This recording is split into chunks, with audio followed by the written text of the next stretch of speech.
ಹರೇ ಕೃಷ್ಣ. ಎಲ್ಲರಿಗೂ ನಮಸ್ಕಾರ. So ISKCON Radha Govinda ಮಂದಿರ ಮಂಗಳೂರು ಇವರು ಆಯೋಜಿಸಿರುವಂತಹ ಲೆವೆಲ್ 2 ಕ್ಲಾಸ್ ಉಪದೇಶಾಮೃತಕ್ಕೆ ನಿಮಗೆಲ್ಲರಿಗೂ ಸ್ವಾಗತ. ಸೊ ಪ್ರಾರ್ಥನೆಯೊಂದಿಗೆ ನಮ್ಮ ಈ ಉಪದೇಶಾಮೃತ ಕ್ಲಾಸ್ ಅನ್ನ ನಾವು ಪ್ರಾರಂಭಿಸೋಣ. ಓಂ ನಮೋ ಭಗವತೆ ವಾಸುದೇವಾಯ. ಓಂ ನಮೋ ಭಗವತೆ ವಾಸುದೇವಾಯ. ಓಂ ನಮೋ ಭಗವತೆ ವಾಸುದೇವಾಯ. ಓಂ ಅಜ್ಞಾನತಿಮಿರಾಂಧಸ್ಯ ಜ್ಞಾನಾಂಜನಶಲಾಕಯ ಚಕ್ಷುರುನ್ಮಿಲಿತಂ ಯೇನ ತಸ್ಮೈ ಶ್ರೀ ಗುರವೇ ನಮಃ. ಶ್ರೀ ಚೈತನ್ಯ ಮನೋಭೀಷ್ಟಂ ಸ್ಥಾಪಿತಂ ಯೇನ ಭೂತಲೆ ಸ್ವಯಂ ರೂಪಃ ಕದಾ ಮಹ್ಯಂ ದದಾತಿ ಸ್ವಪದಾಂತಿಕಂ. ನಮೋ ಓಂ ವಿಷ್ಣುಪಾದಾಯ ಕೃಷ್ಣ ಪ್ರೇಷ್ಠಾಯ ಭೂತಲೆ ಶ್ರೀಮತೆ ಭಕ್ತಿ ವೇದಾಂತ ಸ್ವಾಮಿನ್ ಇತಿ ನಾಮಿನೆ. ನಮಸ್ತೆ ಸಾರಸ್ವತೆ ದೇವಿ ಗೌರವಾಣಿ ಪ್ರಚಾರಿಣೆ ನಿರ್ವಿಶೇಷ ಶೂನ್ಯವಾದಿ ಪಾಶ್ಚಾತ್ಯ ದೇಶತಾರಿಣೆ. ಜಯ ಶ್ರೀ ಕೃಷ್ಣ ಚೈತನ್ಯ ಪ್ರಭೋ ನಿತ್ಯಾನಂದ ಶ್ರೀ ಅದ್ವೈತ ಗದಾಧರ ಶ್ರೀವಾಸಾದಿ ಗೌರಭಕ್ತ ವೃಂದ. ಹರೇ ಕೃಷ್ಣ ಕೃಷ್ಣ ಕೃಷ್ಣ ಹರೇ ಹರೇ. ಹರೇ ರಾಮ ರಾಮ ರಾಮ ಹರೇ ಹರೇ. ಹರೇ ಕೃಷ್ಣ. ಸೊ ಇಂದು ನಾವು ಶ್ಲೋಕ 7ರಲ್ಲಿ ಏನಿದೆ ಅನ್ನೋದನ್ನ ನಾವು ತಿಳಿದುಕೊಳ್ಳಲಿದ್ದೇವೆ. ಸೊ ಶ್ರೀ ರಾಧಾ ಗೋವಿಂದರ ಆಶೀರ್ವಾದದೊಂದಿಗೆ ನಾವು ರಾಧಾ ಗೋವಿಂದರ ಒಂದು ಪ್ರಸನ್ನತೆಗೋಸ್ಕರ ಈ ಒಂದು ಕೋರ್ಸ್ ಅನ್ನ ಮಾಡ್ತಾ ಇರುವಂತದ್ದು. ನಮ್ಮ ಆಧ್ಯಾತ್ಮಿಕ ಪ್ರಗತಿ ಎಲ್ಲವೂ ಕೂಡ ಅವರ ಪ್ರಸನ್ನತೆಗೋಸ್ಕರ, ಅವರ ಆಶೀರ್ವಾದದೊಂದಿಗೆ ನಾವು ಇಂದಿನ ಕ್ಲಾಸ್ ಅನ್ನ ನಾವು ಪ್ರಾರಂಭಿಸೋಣ. ಉಪದೇಶಾಮೃತ 1ನೇ ಶ್ಲೋಕದಿಂದ 7ನೇ ಶ್ಲೋಕದವರೆಗೆ ವೈದಿ ಸಾಧನ ಭಕ್ತಿ. ಸೊ ವೈದಿ ಸಾಧನ ಭಕ್ತಿ ಅಂದ್ರೆ ಏನು ಅನ್ನೋದನ್ನ ನಾವು ತಿಳಿದುಕೊಂಡಿದ್ದೀವಿ. ಸೊ ಈ ಒಂದು ಸ್ಟೇಜ್ ನಲ್ಲಿ ನಮ್ಗೆ ಅಂದ್ರೆ ನಾವು ಸ್ವ ಇಚ್ಛೆಯಿಂದ ಮಾಡುವುದಲ್ಲ ಭಕ್ತಿ, ನಾವು ಬೇರೆಯವರಿಂದ ಕೇಳಿ ತಿಳಿದುಕೊಂಡು ಮಾಡುವಂಥದ್ದು, ಮಾಡ್ಬೇಕಂತೇಳಿ ಮಾಡುವಂಥದ್ದು. ಇದರಲ್ಲಿ ನಮ್ಗೆ ಟೇಸ್ಟ್ ಏನು ಇರುವುದಿಲ್ಲ. ನಾವು ಬೆಳಿಗ್ಗೆ ಬೇಗ ಏಳುವಂಥದ್ದು, ಜಪ ಮಾಡುವಂಥದ್ದು ಎಲ್ಲವೂ ಕೂಡ ನಾವು ಮಾಡ್ಬೇಕು ಅಂತೇಳಿ ನಾವು ಮಾಡುವಂಥದ್ದು, ಏನೋ ಒಳ್ಳೇದಾಗುತ್ತೆ ಅನ್ನುವಂತ ಒಂದು ಇದರಿಂದ ನಾವು ಮಾಡ್ತೇವೆ. ಈ ಒಂದು ಇದರಲ್ಲಿ ನಾವು ಮಾಡ್ತಾ ಇರುವಂತಹ ಭಕ್ತಿ ಇದು ಯಾವ ತರ ಅಂದ್ರೆ ಒಂದು ಸಾಧನೆಯ ತರ ಒಂದು ಇರುತ್ತದೆ ನಮ್ಗೆ. ಅದರ ನೆಕ್ಸ್ಟ್ ನಾವು ಮಾಡುವಂಥದ್ದು ರಾಗಾನುಗ ಪಠ್ಯ 8ನೇ ಇವತ್ತು ನಾವು ಮಾಡಲಿದ್ದೀವಿ. ರಾಗಾನುಗ ಸಾಧನ ಭಕ್ತಿ. ರಾಗಾನುಗ ಈ ಸ್ಟೇಜ್ ನಲ್ಲಿ ಅವರಿಗೆ ಒಂದು ಭಕ್ತಿಯಲ್ಲಿ ಒಂದು ರುಚಿ ಅನ್ನುವಂಥದ್ದು ಸಿಕ್ಕಿರುತ್ತದೆ. ಸ್ಪಾಂಟೇನಿಯಸ್ ಆಗಿ ಅವರು ಎಲ್ಲವನ್ನ ಮಾಡುವಂಥದ್ದು. ಇಲ್ಲಿ ಮೊದಲೆಲ್ಲ 4 ಗಂಟೆಗೆ ಏಳ್ಬೇಕಾದ್ರೆ ಅಲಾರ್ಮ್ ಇಡ್ಬೇಕು. ರಾಗಾನುಗ ಭಕ್ತಿಯಲ್ಲಿ ಅಲಾರ್ಮ್ ಇಡ್ಬೇಕಾಗೇನೆಲ್ಲ ಅವರೇ ಒಂದು ಹೇಳ್ತಾರೆ, ಏನು ಉತ್ಸಾಹ, ನಿಶ್ಚಯ, ಧೈರ್ಯ ಇದೆಲ್ಲವೂ ಇರುತ್ತೆ ಅವರಲ್ಲಿ, ಆಲ್ರೆಡಿ ಎಸ್ಟಾಬ್ಲಿಷ್ ಆಗಿರುತ್ತೆ. ಸೊ ಅದರಿಂದ ಭಕ್ತಿಯಲ್ಲಿ ಅವರಿಗೆ ಅಂದ್ರೆ ಎಷ್ಟು ಮನಸ್ಸಿಗೆ ಶಾಂತಿ ನೆಮ್ಮದಿ ಸಿಕ್ಕಿದೆ ಅನ್ನೋದು ಅವ್ರಿಗೆ ಗೊತ್ತಾಗಿರುತ್ತೆ. ರಾಗಾನುಗ ಭಕ್ತಿ, ಭಾವಭಕ್ತಿ ಮತ್ತು ಪ್ರೇಮ ಭಕ್ತಿ ಇದು ಒಂದು ಅತ್ಯುನ್ನತ ಪರಿಪೂರ್ಣತೆಯ ಹಂತ. ಈ ಸ್ಟೇಜ್ ನಲ್ಲಿ ಅವರು ಆನಂದದಲ್ಲಿ ಇರುತ್ತಾರೆ, ಭಗವಂತನ ಜೊತೆ ಆಲ್ರೆಡಿ ಕನೆಕ್ಟ್ ಆಗಿರುತ್ತಾರೆ ಅನ್ನೋದನ್ನ ನಾವು ತಿಳಿದುಕೊಂಡು, ಸೊ ಪಠ್ಯ 1ನೇ ಶ್ಲೋಕದಿಂದ 7ನೇ ಶ್ಲೋಕದಲ್ಲಿ ನಾವು ತಿಳಿದುಕೊಂಡು ಹೇಗೆ ಕೃಷ್ಣ ಪ್ರಜ್ಞೆಯ ಗುರಿ ಮತ್ತು ಅದನ್ನು ಸಾಧಿಸುವ ವಿಧಾನಗಳ ಬಗ್ಗೆ ಮುನ್ನುಡಿ 6 ಸೂಚನೆಗಳನ್ನ ಅನುಸರಿಸಬೇಕು. ಶ್ರೀಲ ರೂಪ ಗೋಸ್ವಾಮಿಯವರ ಸೂಚನೆಯಂತೆ ನಾವು ಮನಸ್ಸು ಮತ್ತು ಇಂದ್ರಿಯಗಳನ್ನ ನಿಯಂತ್ರಿಸಬೇಕು. ವೃಂದಾವನದ 6 ಗೋಸ್ವಾಮಿಗಳ ಸೂಚನೆಯನ್ನ ಅನುಸರಿಸಬೇಕು. ಶ್ಲೋಕ 1ರಲ್ಲಿ 6 ಒಂದು ಅರ್ಜಸ್ ಅನ್ನ ಯಾವ ತರ ನಾವು ನಿಯಂತ್ರಣದಲ್ಲಿ ಇಟ್ಟುಕೊಳ್ಳುವಂಥದ್ದು. ಪಠ್ಯ 2ರಲ್ಲಿ ಭಕ್ತಿ ಸೇವೆಗೆ ಅಡ್ಡಿ ಆಗುವಂಥದ್ದು ಯಾವುದು ಅತ್ಯಾಹಾರ, ಪ್ರಯಾಸಶ್ಚ, ಪ್ರಜಲ್ಪ, ನಿಯಮಾಗ್ರಹ ಇದೆಲ್ಲ ನಾವು ತಿಳಿದುಕೊಂಡು, ಭಕ್ತಿ ಸೇವೆಗೆ ಸಹಾಯ ಮಾಡುವಂತ ತತ್ವಗಳು ಯಾವುದು ಉತ್ಸಾಹ, ನಿಶ್ಚಯ, ಧೈರ್ಯ ಇದನ್ನ ನಾವು ತಿಳಿದುಕೊಂಡು, ಅದಾದ್ಮೇಲೆ ಪ್ರೀತಿಯ ವಿನಿಮಯಗಳು, 6 ಪ್ರೀತಿಯ ವಿನಿಮಯಗಳು, ಯಾವ ತರ ನಾವು ಒಬ್ರಿಗೆ ದಾನವನ್ನ ಕೊಡುವಂಥದ್ದು, ದಾನವನ್ನ ಪಡೆಯುವಂಥದ್ದು, ಅವರ ಜೊತೆ ನಾವು ಹೇಗೆ ನಡೆದುಕೊಳ್ಳುವಂಥದ್ದು ಅಂತೇಳಿ. ಅದಾದ್ಮೇಲೆ ಪ್ರಗತಿಯ ಹಂತಗಳಿಗೆ ಅನುಗುಣವಾಗಿ ಜೊತೆಗಾರಿಕೆ, ಯಾವ ತರ ನಾವು ಕನಿಷ್ಠ ಅಧಿಕಾರಿಯ ಜೊತೆ ಯಾವ ತರ ಒಂದು ಅನುಕಂಪ ಇರುತ್ತೆ, ಮಧ್ಯಮ ಅಧಿಕಾರಿಯ ಜೊತೆ ಸ್ನೇಹವನ್ನ ಮಾಡುವಂಥದ್ದು ಭಕ್ತರು, ಉತ್ತಮ ಅಧಿಕಾರಿಯ ಸಂಘವನ್ನ ಮಾಡುವಂಥದ್ದು, ಈ ತರದ್ದೆಲ್ಲ ನಾವು ತಿಳಿದುಕೊಂಡು, ಅದಾದ್ಮೇಲೆ ಹೇಗೆ ಯಾವ ತರ ಗುರುವಿನ ಜೊತೆ, ಶುದ್ಧ ಭಕ್ತನ ಜೊತೆ ನಾವು ಯಾವ ತರ ತಿಳಿದುಕೊಳ್ಬೇಕು, ಅವರನ್ನ ನಾವು ಭೌತಿಕ ದೇಹದೊಂದಿಗೆ ಗುರುತಿಸಿಕೊಳ್ಳಬಾರದು, ಅವರು ಅಂದ್ರೆ ದೇಹದ ಸ್ಥಿತಿಯನ್ನ ಮೀರಿ ಮೇಲಕ್ಕೆ ಹೋಗಿರೋರು ಅನ್ನೋದನ್ನ ನಾವು ತಿಳಿದುಕೊಂಡ್ರು. ಸೊ ಇವತ್ತಿನ 7ನೇ ಶ್ಲೋಕದ 7ನೇ ಶ್ಲೋಕ ಪವಿತ್ರ ನಾಮದ ಬಗ್ಗೆ ಹೇಳುತ್ತೆ. ಭಗವಂತನ ಪವಿತ್ರ ನಾಮ ಯಾವುದು? ಭಗವಂತನ ಪವಿತ್ರ ನಾಮ ಹರೇ ಕೃಷ್ಣ ಕೃಷ್ಣ ಕೃಷ್ಣ ಹರೇ ಹರೇ, ಹರೇ ರಾಮ ರಾಮ ರಾಮ ಹರೇ ಹರೇ. ಉತ್ತಮ ಭಕ್ತಿಯ ವೇದಿಕೆಗೆ ಬರಲು ನಾವು ಮೊದಲು ಹೃದಯದ ಕನ್ನಡಿಯನ್ನು ಆವರಿಸಿರುವ ಭೌತಿಕ ಮಾಲಿನ್ಯದ ನಮ್ಮ ಪ್ರಜ್ಞೆಗಳನ್ನ ಶುದ್ಧೀಕರಿಸಿಕೊಳ್ಳಬೇಕು. ಪ್ರತಿದಿನ ಹರೇ ಕೃಷ್ಣ ಮಹಾಮಂತ್ರವನ್ನು ಎಚ್ಚರಿಕೆಯಿಂದ ಜಪಿಸುವುದರಿಂದ ನಾವು ಕ್ರಮೇಣ ಅಜ್ಞಾನದ ಕಾಮಲೆಯಿಂದ ಗುಣಮುಖರಾಗುತ್ತೇವೆ ಮತ್ತು ಕೃಷ್ಣನ ಸೇವಕರಾಗಿ ನಮ್ಮ ಆನಂದದಾಯಕ ಸಂವಿಧಾನಿಕ ಸ್ಥಾನ ಅಂದ್ರೆ ಯಾವುದು ನಮ್ಮ ಕಾನ್ಸ್ಟಿಟ್ಯೂಷನಲ್ ಪೊಸಿಷನ್, ಯಾವುದು ನಮ್ಮ ನಿಜವಾದ ಸ್ವರೂಪ, ಜೀವೇರ ಸ್ವರೂಪ ಹೋಗಿ ಕೃಷ್ಣರ ನಿತ್ಯ ದಾಸ್, ಇದನ್ನ ನಾವು ತಿಳಿದುಕೊಂಡು ಆ ಜ್ಞಾನವನ್ನ ನಾವು ಪುನರುಜ್ಜೀವನಗೊಳಿಸುತ್ತೇವೆ. ಹೀಗೆ ಹೃದಯದ ಕನ್ನಡಿಯನ್ನು ಆವರಿಸುವ ಭೌತಿಕ ಮಾಲಿನ್ಯದ ನಮ್ಮ ಪ್ರಜ್ಞೆಯನ್ನ ಶುದ್ಧೀಕರಿಸಿಕೊಳ್ಳಬೇಕು.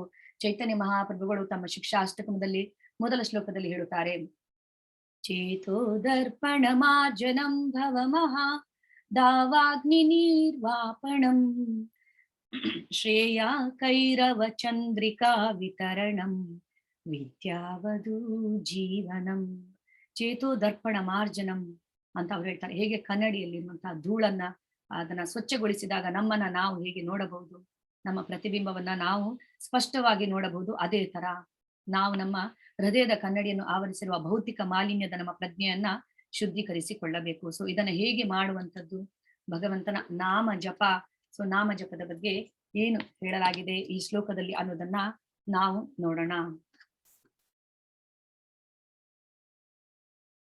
ಸ್ಯಾತ್ ಕೃಷ್ಣ ನಾಮ ಚರಿತಾದಿಸಿತಾಪ್ಯ ವಿದ್ಯಾ ಪಿತ್ತೋಪತಪ್ತರಸನಸ್ಯ ನರೋಚಿಕಾನು ಕಿಂತ್ವಾದರಾದನುದಿನಂ ಖಲು ಸೈವ ಜುಷ್ಟ ಸ್ವಾದ್ವಿಕ್ರಮಾದ್ಭವತಿ ತದ್ಗತ ಮೂಲಹಂತ್ರಿ. ಎಸ್, ಯಾರಾದ್ರೂ ರಿಪೀಟ್ ಮಾಡ್ಲಿಕ್ಕೆ ಇಷ್ಟಪಟ್ರೆ ಅವರನ್ನ ಅನ್ಮ್ಯೂಟ್ ಮಾಡಿ. ಹರೇ ಕೃಷ್ಣ ಹರೇ ಕೃಷ್ಣ. ಹ್ಯಾಂಡ್ ರೈಸ್ ಯಾರಾದ್ರೂ ಮಾಡಿದ್ರೆ ಅವ್ರನ್ನ ಅನ್ಮ್ಯೂಟ್ ಮಾಡಿ. ಸ್ಯಾತ್ ಕೃಷ್ಣ ನಾಮ ಚರಿತಾದಿಸಿತಾಪ್ಯ ವಿದ್ಯಾ ಸ್ಮಾತ್ ಕೃಷ್ಣ ನಾಮ ಚರಿತಾದಿಸಾಪ್ಯ ವಿದ್ಯಾ ಪಿತ್ತೋಪತಪ್ತರಸನಸ್ಯ ನರೋಚಿಕಾನು ಪಿತ್ತೋಪತಪ್ತರಸನಸ್ಯ ನರೋಚಿಕಾನು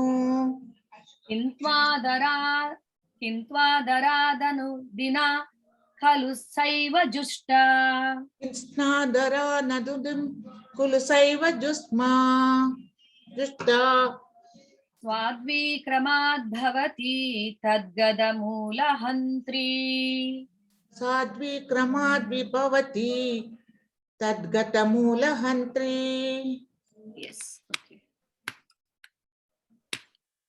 ಕೃಷ್ಣನ ಪವಿತ್ರ ಹೆಸರು, ಪವಿತ್ರ ನಾಮ, ಚರಿತ್ರೆ, ಲೀಲೆಗಳು, ಚಟುವಟಿಕೆಗಳು. ಎಸ್, ಕೃಷ್ಣನ ಪವಿತ್ರ ನಾಮ, ಚರಿತ್ರೆ, ಲೀಲೆಗಳು, ಚಟುವಟಿಕೆಗಳು ಎಲ್ಲವೂ ಕಲ್ಲು ಸಕ್ಕರೆಯಂತೆ ದಿವ್ಯ ರುಚಿಯನ್ನ ಹೊಂದಿದೆ. ಅವಿದ್ಯೆ, ಅಜ್ಞಾನ ಎಂಬ ಕಾಮಲೆ ಹತ್ತಿದವನಿಗೆ ಸಿಹಿ ತಿಂಡಿಯ ಸವಿ ಗೊತ್ತಾಗುವುದಿಲ್ಲ. ಆದರೆ ಈ ಸವಿಯಾದ ನಾಮಗಳನ್ನು ಸುಮ್ಮನೆ ಪ್ರತಿನಿತ್ಯ ಜಪಿಸುವವನ ನಾಲಿಗೆಯಲ್ಲಿ ಸಹಜವಾಗಿ ರುಚಿ ಹುಟ್ಟಿ ಅವನ ರೋಗವು ಕ್ರಮೇಣ ಬುಡ ಸಮೇತ ನಾಶವಾಗುತ್ತದೆ.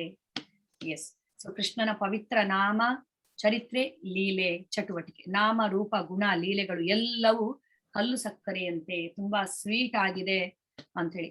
ಆದ್ರೆ ಯಾಕೆ ನಮ್ಗೆ ಆ ರುಚಿ ಗೊತ್ತಾಗುದಿಲ್ಲ? ಸೊ ಪವಿತ್ರ ನಾಮ, ರೂಪ, ಗುಣ, ಲೀಲೆಗಳು ಇದು ಸಿಹಿಯ ಅಥವಾ ಕಹಿಯ? ನಮ್ಗೆ ಪ್ರಾರಂಭದಲ್ಲಿ ಹರೇ ಕೃಷ್ಣ ಮಹಾಮಂತ್ರ ಜಪಿಸುವಾಗ ನಮ್ಗೆ ಏನಾಗುತ್ತೆ, ನಿದ್ರೆ ಬರುತ್ತೆ. 1 ರೌಂಡ್ ಮಾಡೋದಕ್ಕೆ 10 ನಿಮಿಷದ ಮೇಲಾಗುತ್ತೆ. ಕೆಲವರು 15 ನಿಮಿಷ ಕೂಡ ಮಾಡ್ತಾರೆ. ಮನಸ್ಸು ಎಲ್ಲೆಲ್ಲೋ ಹೋಗುತ್ತೆ. ಕೆಲವರಿಗೆ ಅರ್ಧ ಮಾಡ್ತಾ ಇರುವಾಗ ಬಿಡ್ಬೇಕು ಅಂತ ಅನ್ಸುತ್ತೆ. ಈ ತರ ಎಲ್ಲ ಆಗುವಂತದ್ದಿದೆ. ಅಥವಾ ಕೆಲವರಿಗೆ ಮಾಡ್ತಾ ಇದ್ದಾಗೇನೆ ರುಚಿ ಕೂಡ ಸಿಗ್ಬೋದು, ಹೇಳಕ್ಕಾಗಲ್ಲ. ಕೃಷ್ಣನ ಕೃಪೆ ಯಾರ ಮೇಲೆ ಯಾವಾಗ ಬೀಳುತ್ತೋ ಹೇಳಕ್ಕಾಗಲ್ಲ. ಸಾಮಾನ್ಯವಾಗಿ ಜನರಿಗೆ ಏನಾಗುತ್ತೆ, ಈ ರುಚಿಯಲ್ಲಿ ಅಂದ್ರೆ ನಾಮದಲ್ಲಿ ಅಷ್ಟು ರುಚಿ ಇರುವುದಿಲ್ಲ. ಆದ್ರೂ ಜಪಿಸ್ಬೇಕಲ್ಲ, ಜಪಿಸ್ತಾರೆ ಅವ್ರು. ಅಂದ್ರೆ ಯಾಕಂದ್ರೆ ಒಳ್ಳೇದು ಜಪಿಸಿದ್ರೆ ಅಂತ ಅವ್ರು ಕೇಳಿ ತಿಳಿದುಕೊಂಡಿರ್ತಾರೆ. ಆದ್ರಿಂದ ಅವರು ಜಪಿಸ್ತಾರೆ. ಯಾಕೆ ನಮ್ಗೆ ಅದು ಕಹಿ ಅನ್ಸುತ್ತದೆ ಅಂದ್ರೆ ನಮ್ಗೆ ಅದರಲ್ಲಿ ರುಚಿ ಇಲ್ಲ. ಕೃಷ್ಣನ ಪುಣ್ಯ ನಾಮ, ಗುಣ, ಲೀಲೆಗಳು ಮೊದಲಾದ ಪರಮ ಸತ್ಯ ಸ್ವರೂಪಗಳು ಮತ್ತು ಸೌಂದರ್ಯ ಹಾಗೂ ಆನಂದ ಭರಿತವಾಗಿರುವಂಥದ್ದು. ಆನಂದಾಂಬುದಿ ವರ್ಧನಂ ಪ್ರತಿಪದಂ ಪೂರ್ಣಾಮೃತ ಸ್ವಾದನಂ ಸರ್ವಾತ್ಮ ಸ್ನಪನಂ ಪರಂ ವಿಜಯತೆ ಶ್ರೀಕೃಷ್ಣ ಸಂಕೀರ್ತನಂ ಅಂತ ಹೇಳಲಾಗುತ್ತೆ ಶಿಕ್ಷಾಷ್ಟಕಮದಲ್ಲಿ. ಆನಂದಾಂಬುದಿ ವರ್ಧನಂ. ಆದ್ರೆ ನಮ್ಗೆ ಅದರಲ್ಲಿ ರುಚಿ ಇಲ್ಲ. ಸೊ ಎಲ್ಲರಿಗೂ ಇಷ್ಟವಾಗುವ ಕಲ್ಲು ಸಕ್ಕರೆ ತುಂಬಾ ಸಿಹಿ ಇರುತ್ತೆ, ಆದ್ರೆ ಅವಿದ್ಯೆಯ ಕಾರಣ ನಮ್ಗೆ ಕಲ್ಲು ಸಕ್ಕರೆ ಅದು ಕಹಿ ಅನಿಸ್ತದೆ. ಈಗ ಇಲ್ಲಿ ಕಾಮಲೆ ರೋಗದವರಿಗೆ, ಕಾಮಲೆ ರೋಗದಲ್ಲಿ ಇರುವವರನ್ನ ಒಂದು ಹೋಲಿಸಿದ್ರೆ ಹೇಗೆ, ಈಗ ಕಾಮಲೆ ರೋಗ ಇರುವವನಿಗೆ ಕಬ್ಬಿನ ಜ್ಯೂಸ್ ನಾವು ಕೊಟ್ಟಾಗ ಏನಾಗುತ್ತೆ, ಕಬ್ಬಿನ ಹಾಲು ಜ್ಯೂಸ್ ಅಂತ ನಾವು ಶುಗರ್ ಕೇನ್ ಜ್ಯೂಸ್ ಅದನ್ನ ಕೊಟ್ಟಾಗ ಅವರಿಗೆ ಅದು ಕಹಿ ಅನ್ಸುತ್ತೆ. ಆಕ್ಚುಲಿ ಕಬ್ಬಿನ ಹಾಲು ಕಹಿ ಇದೆಯಾ? ಶುಗರ್ ಕೇನ್ ಜ್ಯೂಸ್ ಇಲ್ಲ. ಅವರಿಗೆ ಅದು ಕಹಿ ಅನ್ಸುತ್ತೆ, ಯಾಕಂದ್ರೆ ಅವರಿಗೆ ಅದರಲ್ಲಿ ರುಚಿ ಇಲ್ಲ, ಯಾಕಂದ್ರೆ ಅವರಿಗೆ ರೋಗ ಇದೆ ಈಗ. ಸೊ ರೋಗ ಇರೋದ್ರಿಂದ ಅದರಲ್ಲಿ ಇರುವಂತ ನಿಜವಾದ ರುಚಿಯನ್ನ ಕಂಡು ಹಿಡಿಯಲಿಕ್ಕೆ ಅವರಿಗೆ ಆಗುದಿಲ್ಲ. ಆದ್ರೆ ಜಾಂಡಿಸ್ ಬಂದಿರೋರಿಗೆ ಕಬ್ಬಿನ ಹಾಲೇ ಔಷಧಿ. ರುಚಿ ಇಲ್ಲದಿದ್ರು ಅವರದನ್ನ ಸತತವಾಗಿ ಸೇವಿಸ್ತಾರೆ. ಈಗ ಸಾಮಾನ್ಯವಾಗಿ ನಾವು ಕಬ್ಬಿನ ಹಾಲನ್ನ ಎಷ್ಟಾದ್ರೂ ಕುಡಿತೀವಿ, 1 ಗ್ಲಾಸೋ 2 ಗ್ಲಾಸೋ 3 ಗ್ಲಾಸ್ ಕೂಡ ಕುಡಿತೀವಿ, ಯಾಕಂದ್ರೆ ನಮ್ಗೆ ಅದರಲ್ಲಿ ರುಚಿ ಇದೆ. ಆದ್ರೆ ರೋಗ ಬಂದವನಿಗೆ ಅದರಲ್ಲಿ ರುಚಿ ಇರುವುದಿಲ್ಲ. ಆದ್ರಿಂದ ಕುಡಿತಾ ಕುಡಿತಾ ಕುಡಿತಾ ಏನಾಗುತ್ತೆ, ಕಹಿ ಹೋಗಿ ಸಿಹಿ ಆಗುತ್ತೆ. ಆ ರೋಗವೆಲ್ಲ ಅವನದು ಅಲ್ಲಿಂದ ನಾಶವಾಗಿ, ಅಂದ್ರೆ ಆ ರೋಗದ ಒಂದು ಇದೆಲ್ಲ ಹೋಗಿ ಏನಾಗುತ್ತೆ, ಅವನು ಗುಣಮುಖನಾದಾಗ ಅದು ಸಿಹಿ ಆಗುತ್ತೆ.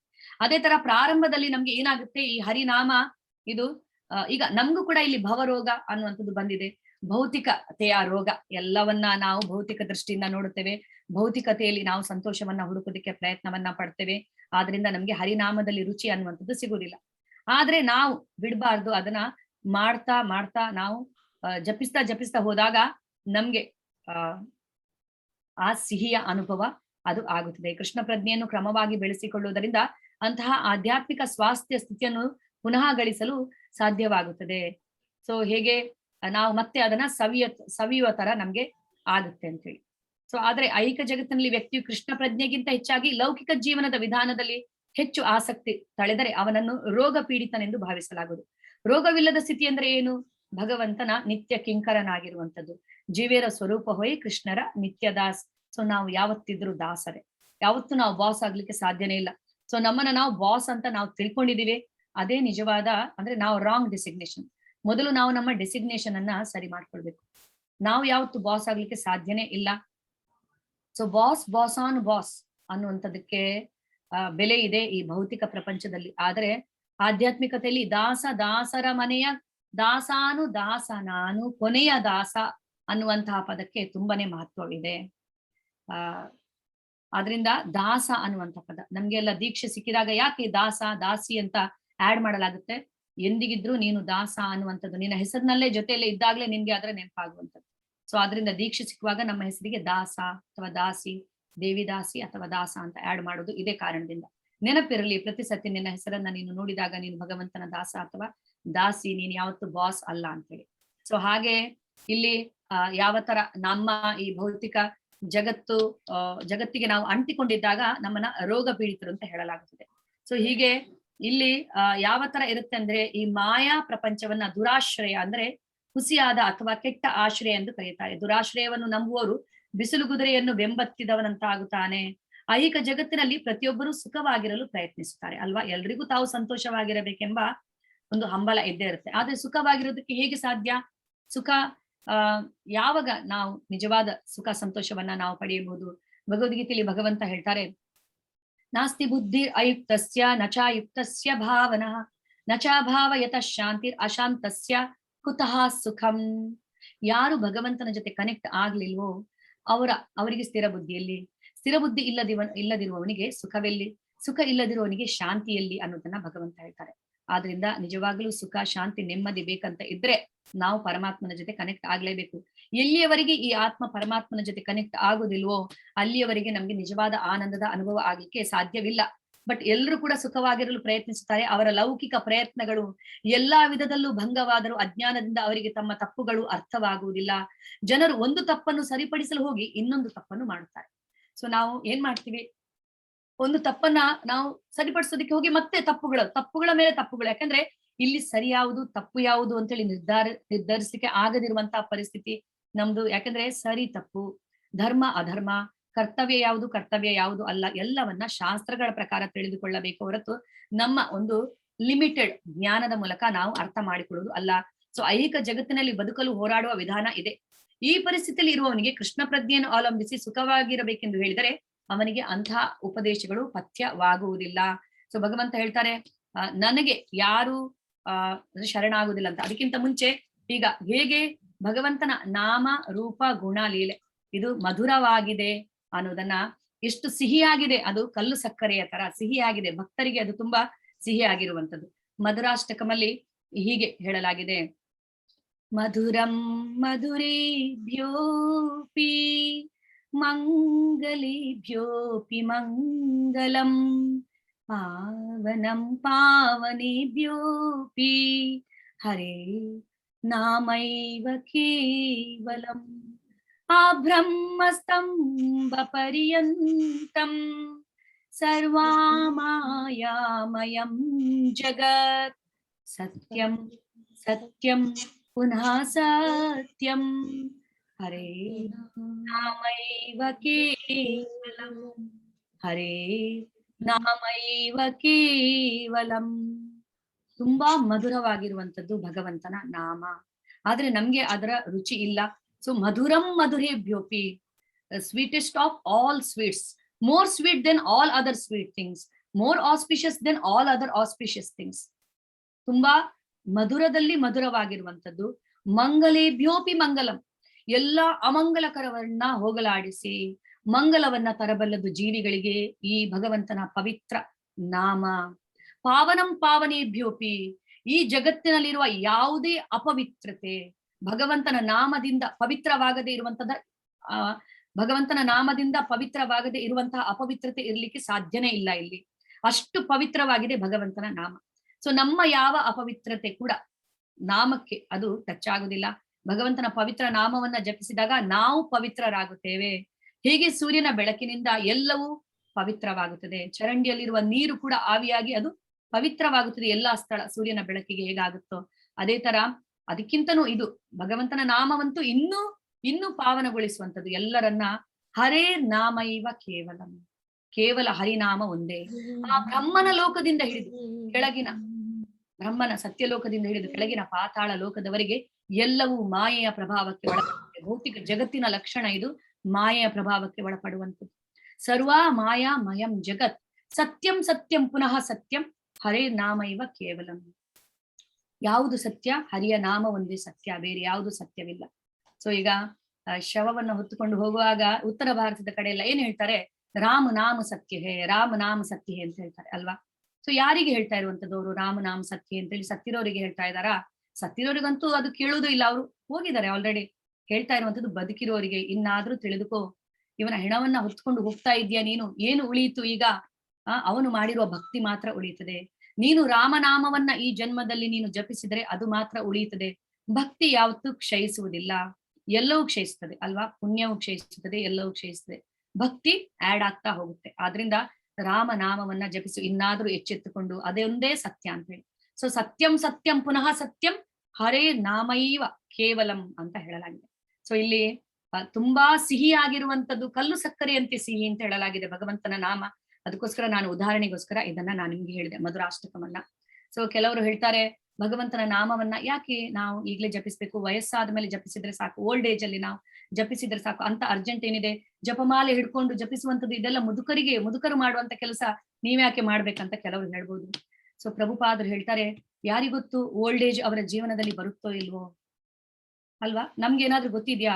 ಪ್ರತಿಯೊಂದು ಅನಿಶ್ಚಿತತೆಯಿಂದ ಕೂಡಿದೆ ನಮ್ಮ ಜೀವನದಲ್ಲಿ. ಓಲ್ಡ್ ಏಜ್ ಅನ್ನುವಂಥದ್ದು ಬರ್ಲಿಕ್ಕೆ ಬರುತ್ತಾ ಇಲ್ವೋ ನಮ್ಗೆ ಗೊತ್ತಿಲ್ಲ. ಯಾವ ಸಮಯದಲ್ಲಿ ಏನಾದ್ರೂ ಆಗ್ಬೋದು, ನಮ್ಮ ಜೀವನ ಕೊನೆ ಆಗ್ಬೋದು. ಆದ್ರಿಂದ ಎಷ್ಟು ಬೇಗ ಆಗುತ್ತೋ ಅಷ್ಟು ಬೇಗ ಎಚ್ಚೆತ್ತುಕೊಂಡು ನಾವು ಹರಿಯ ನಾಮದ ಮಹತ್ವವನ್ನ ನಾವು ತಿಳಿದುಕೊಳ್ಬೇಕು.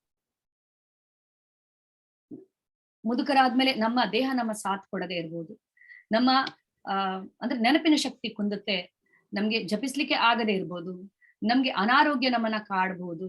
ಆದ್ರಿಂದ ಎಷ್ಟು ಆರೋಗ್ಯವಾಗಿರ್ತೀವೋ ಆವಾಗ್ಲೇ ನಾವು, ಎಷ್ಟು ಬೇಗ ಆಗುತ್ತೋ, ಚಿಕ್ಕ ಮಕ್ಕಳಿದ್ದಾಗ್ಲಿಂದಲೇ ನಾವು ಕೃಷ್ಣ ಪ್ರಜ್ಞೆಯನ್ನು ನಮ್ಮ ಮಕ್ಕಳಲ್ಲಿ ನಾವು ತಂದ್ರೆ, ನಾವು ಕೂಡ ಕೃಷ್ಣ ಪ್ರಜ್ಞೆಯಲ್ಲಿ ಬಂದ್ರೆ ನಾವು ಈ ಜನ್ಮದಲ್ಲೇ we can go back to Godhead ಅಂತ ಪ್ರಭುಪಾದರು ಹೇಳ್ತಾರೆ. ಈ ಜನ್ಮದಲ್ಲೇ ನಾವು ಭಗವಂತನ ಲೋಕಕ್ಕೆ ಹೋಗುವಂತ ಗುರಿಯನ್ನ ನಾವು ಇಟ್ಟುಕೊಳ್ಳಬೇಕು.